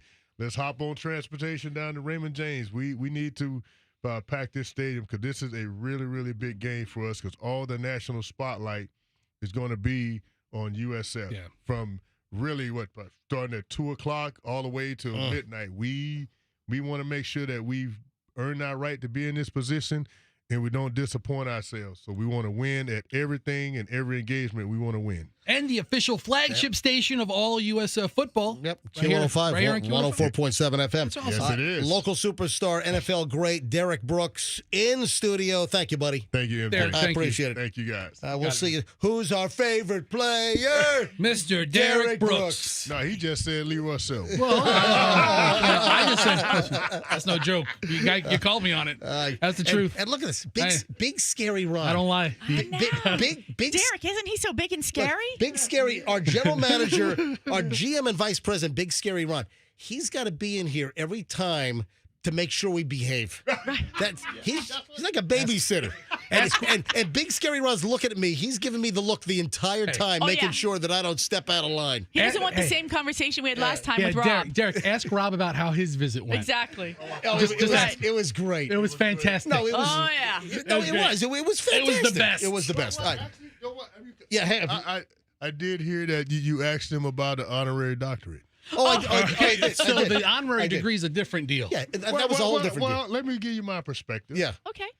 Those that I know who've been awarded that, they wrote big checks. Oh! That's all I gotta say. I'm out. He's the right guy. He's the right guy to talk to. Very good. Thanks, Derek. I'm smelling the MJ entrance at the new stadium or something. the MJ gate, right? You're talking to the right guys now, MJ. Oh, man. Tampa Bay legend and all around nice guy. Super nice. Listen, guy. there are some former Bucks that have listen, Warren Sapp doesn't have the best reputation, yelling at kids, spitting on kids. Hey, kid, no autograph for you. Get the hell, But Derek Brooks has always had that reputation of being, just a nice, excellent man, nice guy. I mentioned food earlier. Taco Bell, Oreos, a couple of things. I got a three for here. So Taco Bell has something called Baja Blast, and is that like a Mountain Dew collaboration? Oh, I'm so glad you asked. I enjoyed some Baja Blast yesterday. Of course you did. Yeah, I did. Yeah. So is that like the blue Mountain Dew? Yes. Now, is that only a Taco Bell, or can you get Baja Blast at other? Can you buy Baja Blast at like the supermarket? I think they have cans of Baja Blast, but they don't. You can't get it at other vending spots, like Circle K or something. Is this real that Taco Bell promoted, teased, and now it's coming available? A Baja Blast flavored pie that you can get at Taco Bell? What? Oh my God, that sounds so good. You ought to see this. It looks like it's glowing like a radioactive containment vessel. You got to look this up. I am here for it. Look at it. It's like that. Yeah. It's like neon blue. It looks like you're eating like blue Play-Doh. With Cinetwist toppings. So this is a real thing. Baja Blast pie is coming to Taco Bell? Starting November 6th. What's today's date? Today's the 5th. It's tomorrow. I need to call in tomorrow. I'm not going to be here. I need a personal day. Well, Taco Bell doesn't open till a little later, right, Fess? I'm gonna get in No, I line. think they're open for breakfast these days. Are they? Yeah, Taco Bell does breakfast as far as I know. They used to. I don't know if they still do. All right, maybe they don't. But no, yesterday I was with Hadley, and she's like, hey, can I get a soft taco? We went to Taco Bell, and then she got the Baja Blast. The bright turquoise dessert was first announced back in February of 2024. My God, it's taken this long. You know what? They had to get it right. They've been working on this in the food kitchen for a year and a half, almost 2 years. We have to get this soda pie right. All right, let me tell you right now.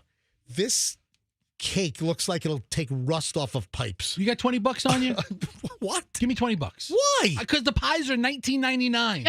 Hold on, you can't just buy a slice. You got to buy the whole damn pie. I'm reading on AI. It says the pie will be available for purchase starting with, and they give an MSRP price of $19.99, and will only be available while supplies last. Tomorrow after the show, I'll run out to Taco Bell because there's one like not too far from the radio station. I'll buy a whole pie. It says it's only offered as a whole pie without the option to purchase individual slices and a strict limit, Fester, of one pie per order. One pie per person. Yeah, Fester wants to double fist it. Well, I mean, I want to do that anyway, but I also want 2 pies. Yeah. So, is this going to be like a staple on the Thanksgiving table? According to people that have already tasted it, yes, food critics are saying the pie has a tropical, sweet, and tangy flavor. 8-slice pie goes for $19.99. Wow. Give me $40. I'll buy 2. No, it's a one pie limit. He'll walk in and out. I'll walk in and yeah, I'll bring a change of shirt. I'll talk in an accent. They'll never know. What was that deal? Didn't we dress you up in a disguise? No, we had an intern, the one that became a TV reporter and then got fired. I forget her name. Collins?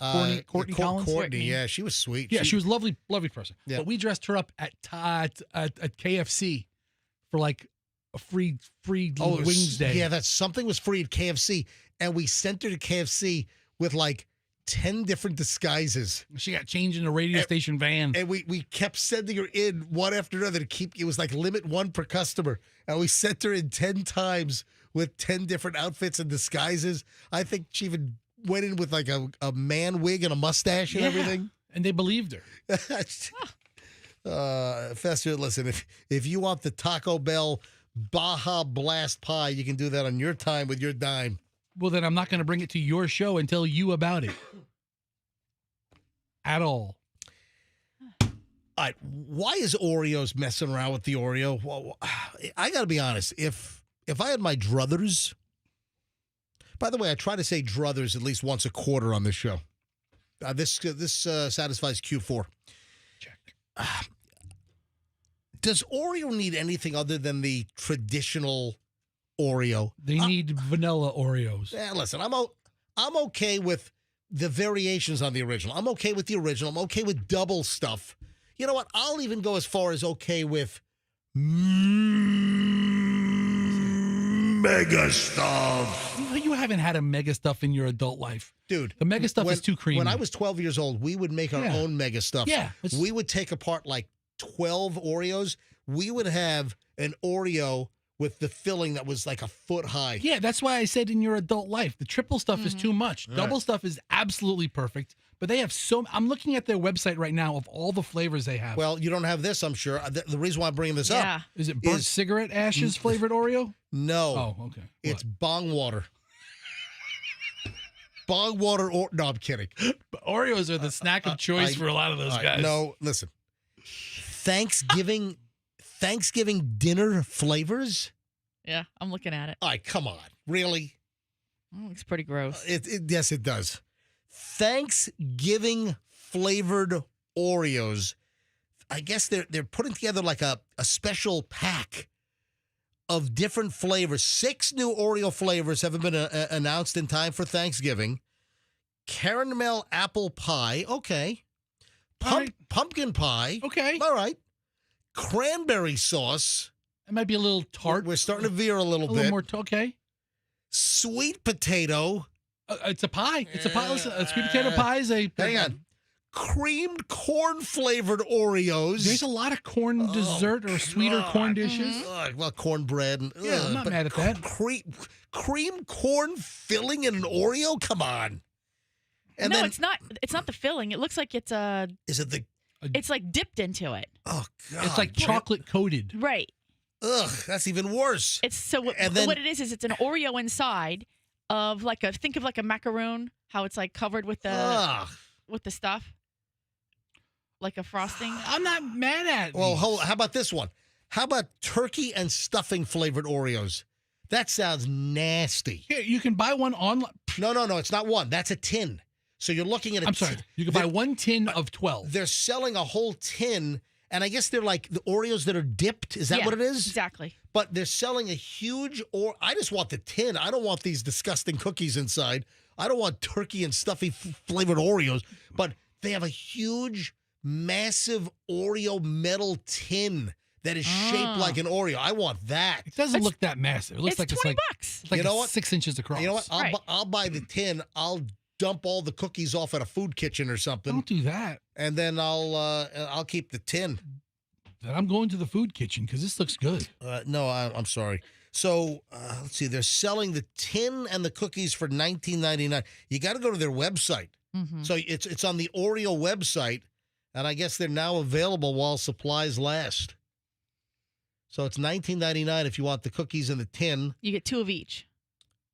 And it's a 12 count. Yeah. Yeah, because it's 6 different flavors for Thanksgiving, and then times 2 is 12. Yeah, I've got no interest in the cookies. Just sell me the damn tin. How about $6? I'll give you $6 for the tin. Keep your cookies. You're a killjoy, man. How good could this be? Amazon is offering Thanksgiving dinner for 5 for $25. How could that? What is this going to be, dude? Amazon Thanksgiving dinner for 5 people for $25? Walmart has 10 people for $40. It seems like it's about the same. Just the turkey. Turkey prices are up. Just the turkey these days. An average turkey is going to run you $40 probably. Do you get a whole turkey? I don't know what you get. Let me look it up. Amazon. You probably get Jeff Bezos' chest hair. I don't know. Listen, I'd eat that. Ugh. Yeah, the deal, which starts November 12th, lasts through the 27th, includes an 8-pound Butterball frozen turkey. It must be just the breast. You get side dishes, home-style stuffing, mashed potatoes, gravy, green bean casserole, along with Amazon grocery crescent rolls and a holiday pie for $25. You know what? What are these dollhouse-sized portions? Well, everything will fit on the dollhouse inside your dining room. I have to see it. What's the name of the company? Reeser? It's I've seen it before. Resser's side dishes. So I think the side dishes are Resser. You get the Butterball. But how can they offer all this for $25? Are they losing money? Has Mr. Greed Crotch, Jeff Bezos, has he said, I will subsidize this? All right, so Walmart and Aldi, they have like 10 people for 40. So, 5 for 25 is about in line. It's probably an at cost or maybe that's a right. little. Walmart's doing what? 10 for 40, I believe, where you get a turkey and enough sides for 10 people. And, feed 10 people for $40. Listen, this day and age right now, it's a good thing, but is the quality good or is the quantity be enough? If you get a frozen turkey breast. I'll say the same thing. I'll say the same thing about Walmart. How can you feed 10 people for $40? Okay, Thanksgiving food is the cheapest of the foods. I mean, think about it. It's stuffing. What is that? Mm-hmm. Bread pieces and stale bread. Yeah, stale bread, right? It's, mashed potatoes. Potatoes are one of the cheaper vegetables. Corn. That's one of the cheaper, more abundant vegetables. So when you think about it, traditional Thanksgiving stuff it could be really bougie and expensive fare, but at its most simple, it's not. Corn out of a can. Yeah, corn out of a can, a bag of Green frozen beans. corn, a pie. A box of the stuffing. All right. I'll tell you what. Why don't you go, let's do a taste test. You get the Amazon $25 pack, get the Walmart $40 pack, and let's see which one's better. We'll taste test them right here live on the MJ Morning Show. Listen, Moneybags, if you're not going to spring $20 for a Taco Bell pie, I'm not getting any of these for you. All right, 9:25 at the MJ Morning Show. When we get back, it's the final chunk of the MJ Morning Show next. The crazy thing at Reagan National, if you didn't hear the Tampa Bay tie-in to the UPS crash at Louisville yesterday, late afternoon, early evening, we have that coming up. The AI story is nuts. local woman in trouble with the popo, with the whole AI ruse. We got a lot of stuff. The final segment is award-winning and packed.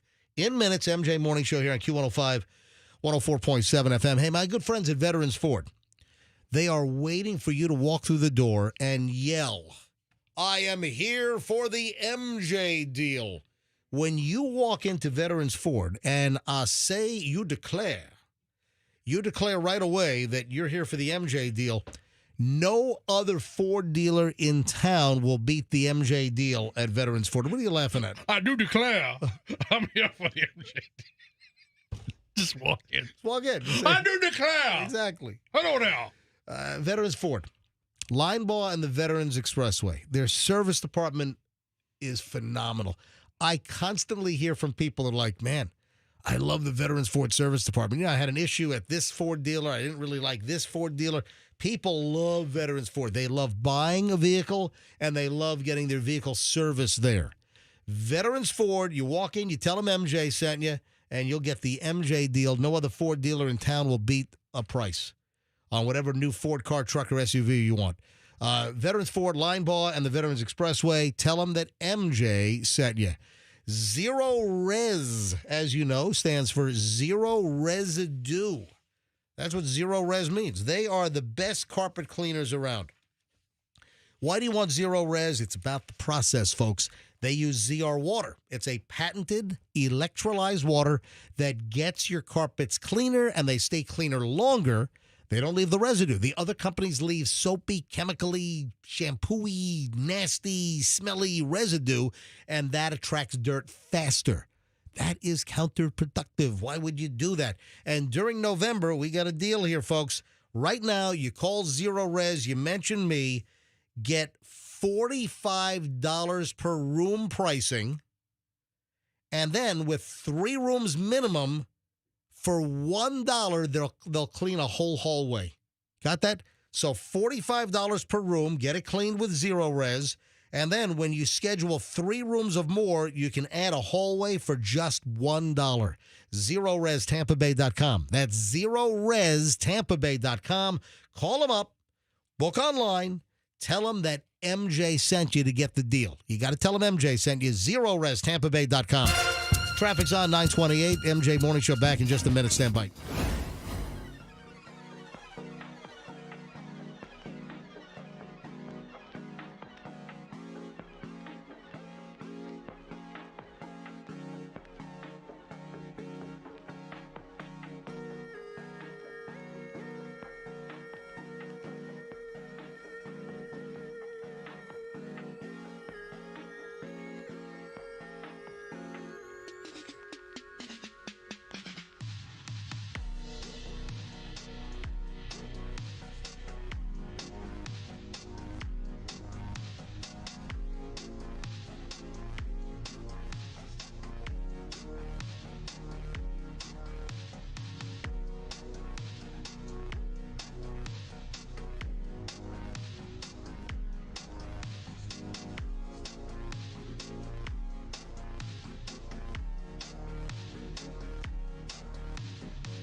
update on Catherine Bach, Daisy Duke herself, and there was like a story that people are concerned that she might be checking out, and well, she's not a young lady.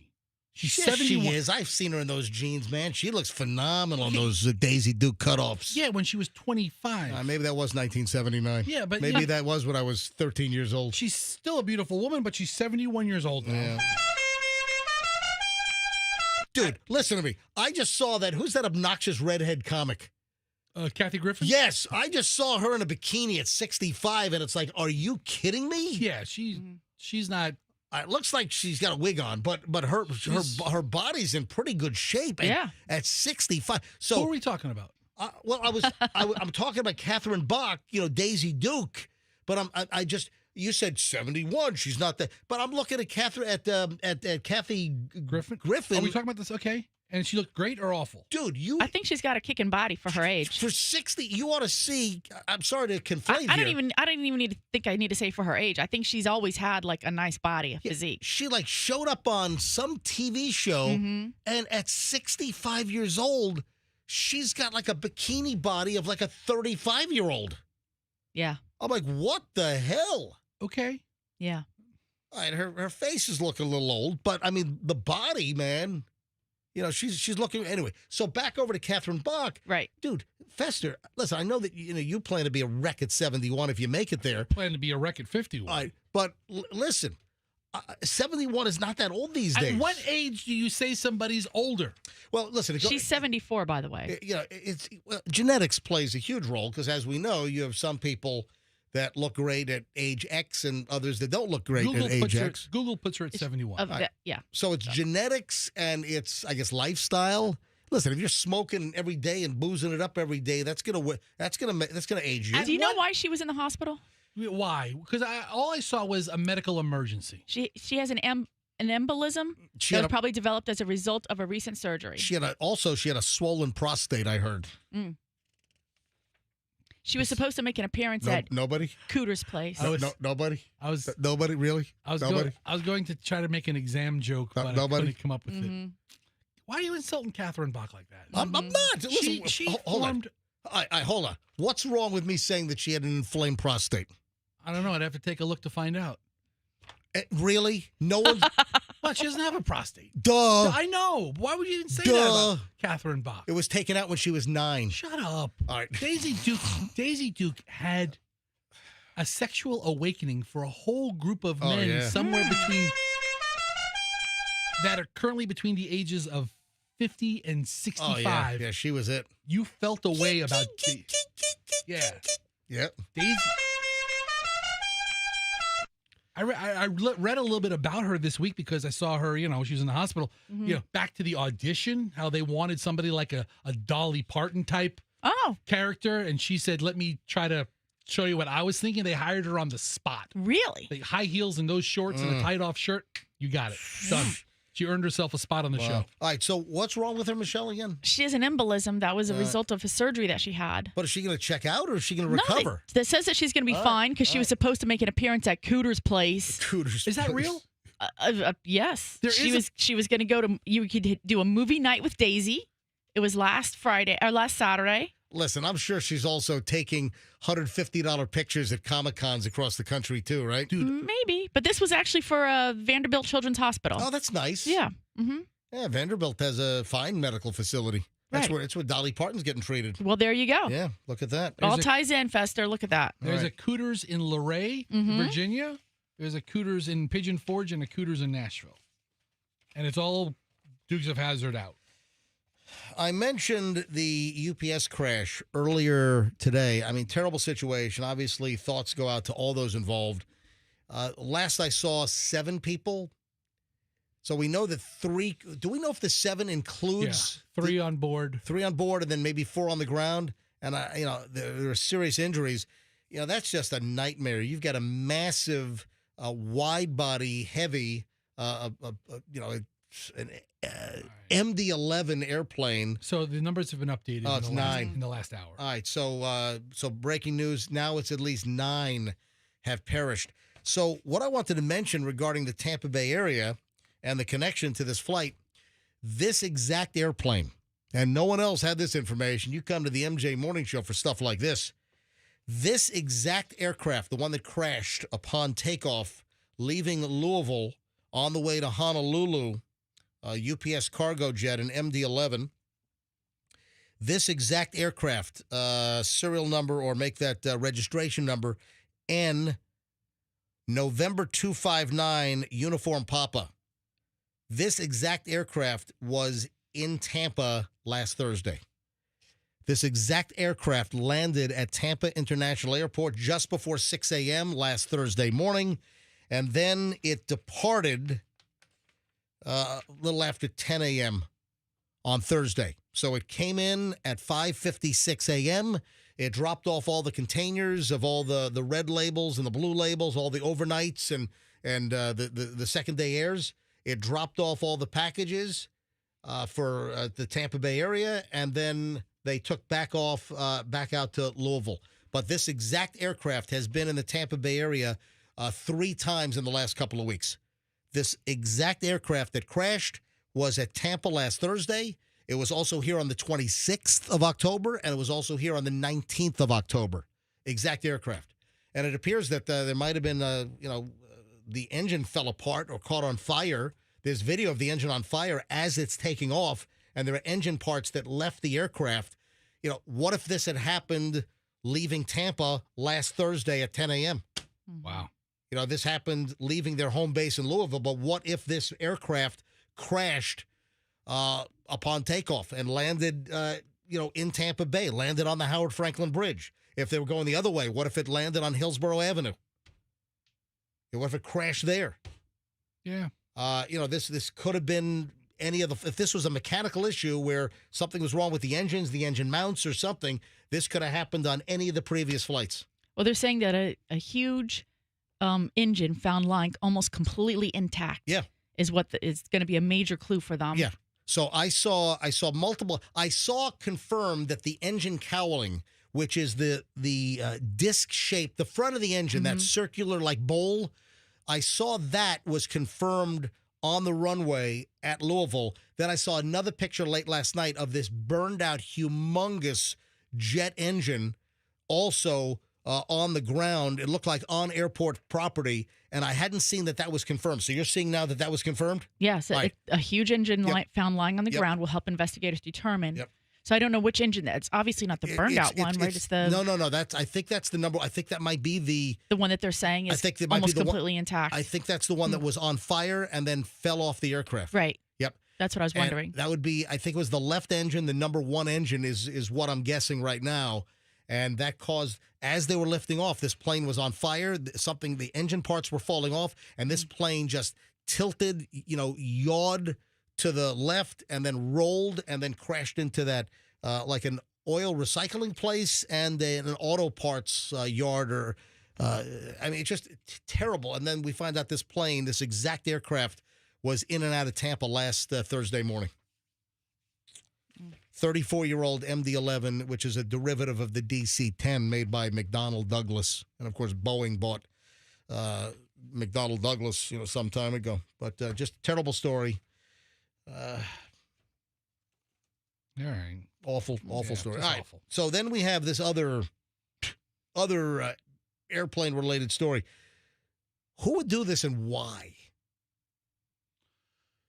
A caller threatened a United Airlines flight and said the plane was going to explode unless Reagan National Airport air traffic controllers paid $500,000 in crypto.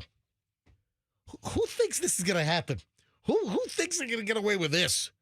A caller allegedly, there was a whole ground stop at Reagan National yesterday. And this was a United flight. A caller threatened this United Airlines flight. They said it would explode upon landing at Virginia's Reagan National Airport, Washington National, unless air traffic controllers paid $500,000 in crypto. All flights grounded after this bomb threat for United Flight 512. They just touched down from Houston. Plane landed at 11:30 a.m., was diverted to an adjacent runway, away from everything else, just in case it blew up. All 89 passengers were quickly offloaded. They got all the passengers. They're running across the runway. You got all kinds of emergency vehicles out there. Yeah, they shut down the airport for like 90 minutes. That's insane. It's pretty insane, all right. It's never going to work. Yeah, someone allegedly called Reagan's air traffic control tower demanding $500,000 in crypto. The caller insisted that the United flight would blow up if they didn't get paid. Well, the plane didn't blow up. I mean, did anyone really? I mean, this was clearly a hoax. I mean, no one thought they were really going to get $500,000 in crypto, did they? Sounds like a premise of a really bad movie. Yeah. Yes, I need $500,000 in crypto. Could have been an air traffic controller that's not getting paid right now. You know, I'm concerned about this. Michelle, we're headed, next week? We're headed to help Julian up in the New York metropolitan area. We're headed up to the tri-state area, folks.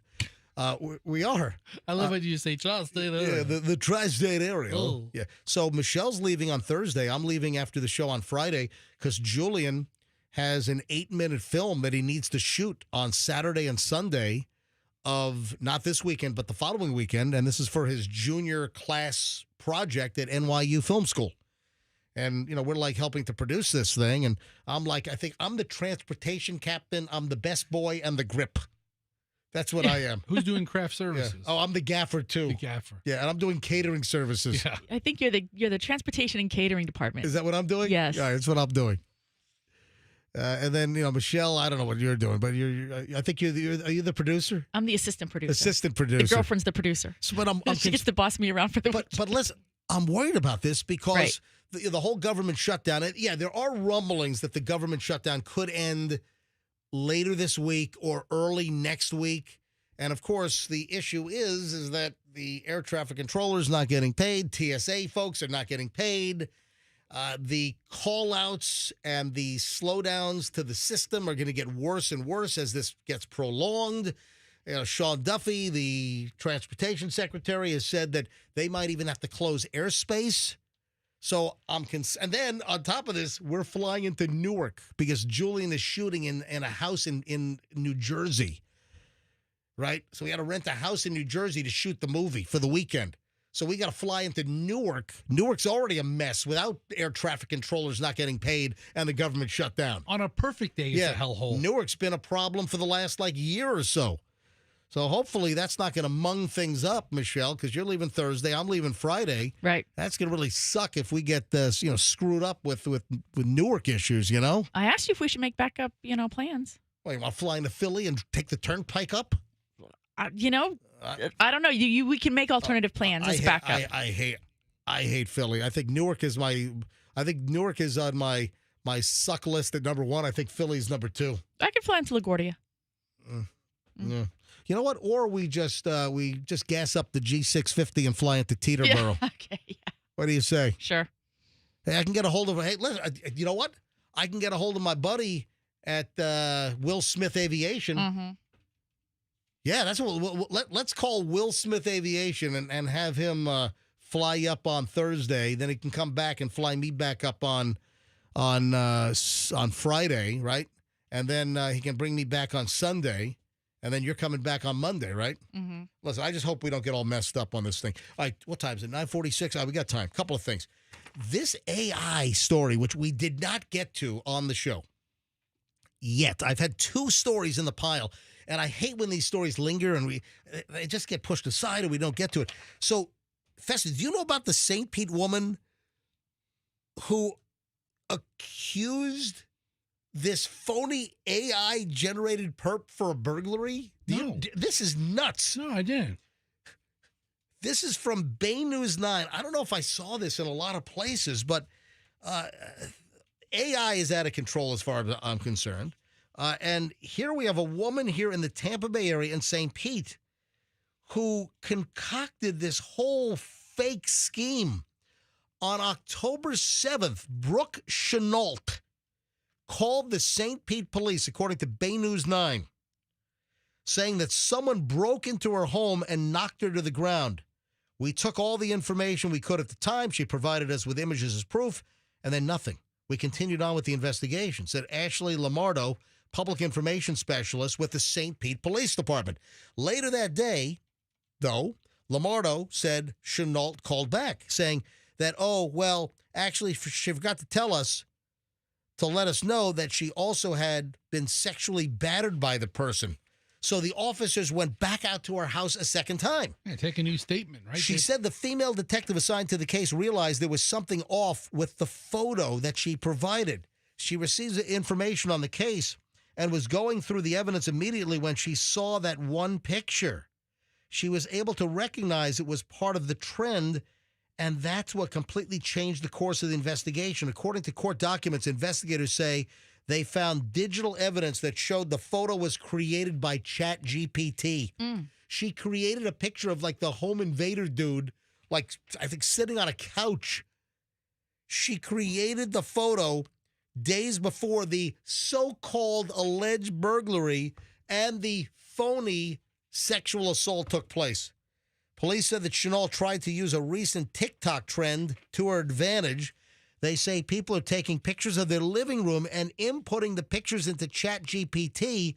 They ask AI to add someone else to the picture and then send altered photos to a loved one so they can, get a laugh. Remember we did this story? We did that thing about 3 weeks ago. That's right.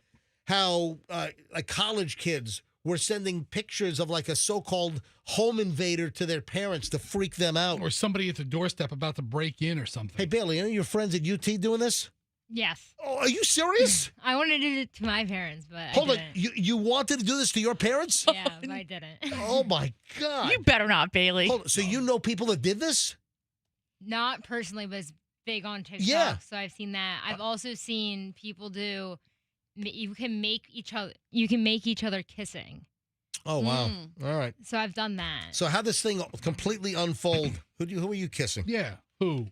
My guy friend, and I made another guy friend. Oh, two guys. Oh, look at that. two dudes kiss. Oh, look at that. That's talent. Hey, you're starting some rumors out there. All right. So it's this whole, TikTok challenge and scaring the crap out of people. But to St. Pete Police, they're not laughing at this. They say that Chenault allegedly used this to create the photo of the suspect who doesn't exist.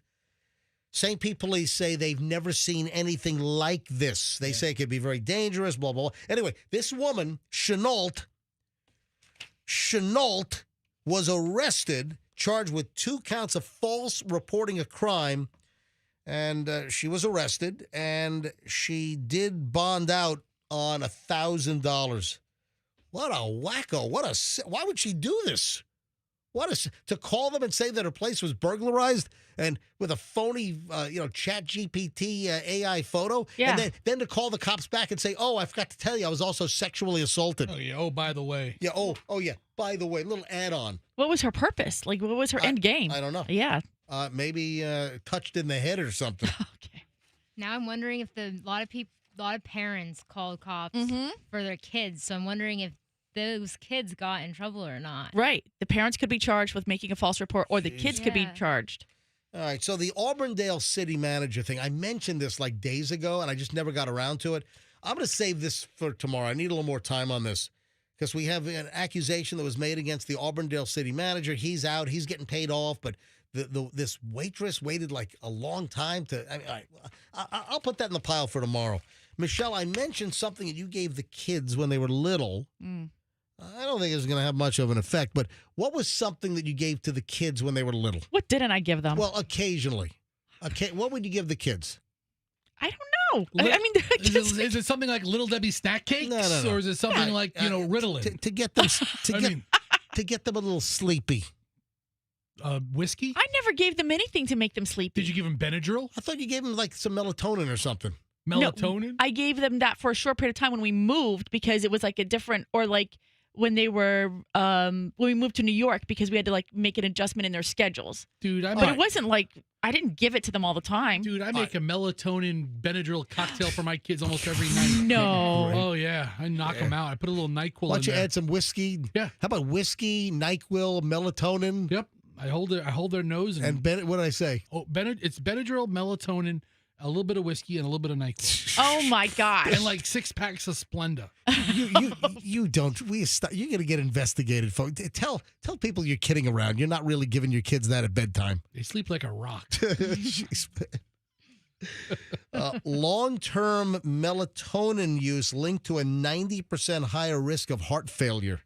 Because don't a lot of adults take melatonin? My roommate takes it every night. Oh, no, really? Yes, I'm going to have to tell her about this. I'm going to give you the story.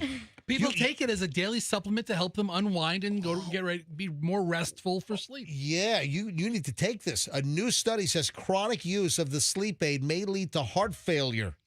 What's chronic use? Like taking it for 3 years while you're, rambunctious, or taking it for 55 years? New scientific findings. Some are saying, hey, don't get too alarmed yet. Don't panic. Others are saying that, listen, this could be a health issue. According to research from the American Heart Association, using melatonin consistently for over a year was linked to a higher risk of heart failure and even early death in some adults. Listen, I'm just saying, bring the story of your roommate. I can't get to this. I can't get to... Man, we got to...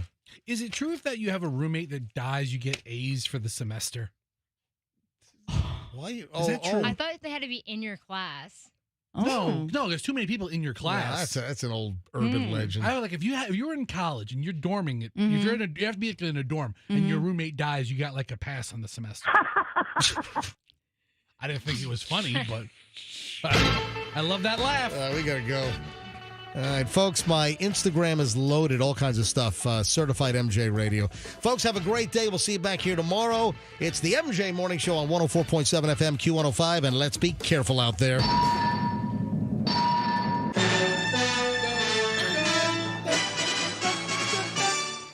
Are you making noise? Did you leave the mics on? Yes, you're going... I always do. The Q105 app is your connection to all the big contests, powered by Anajar and Levine.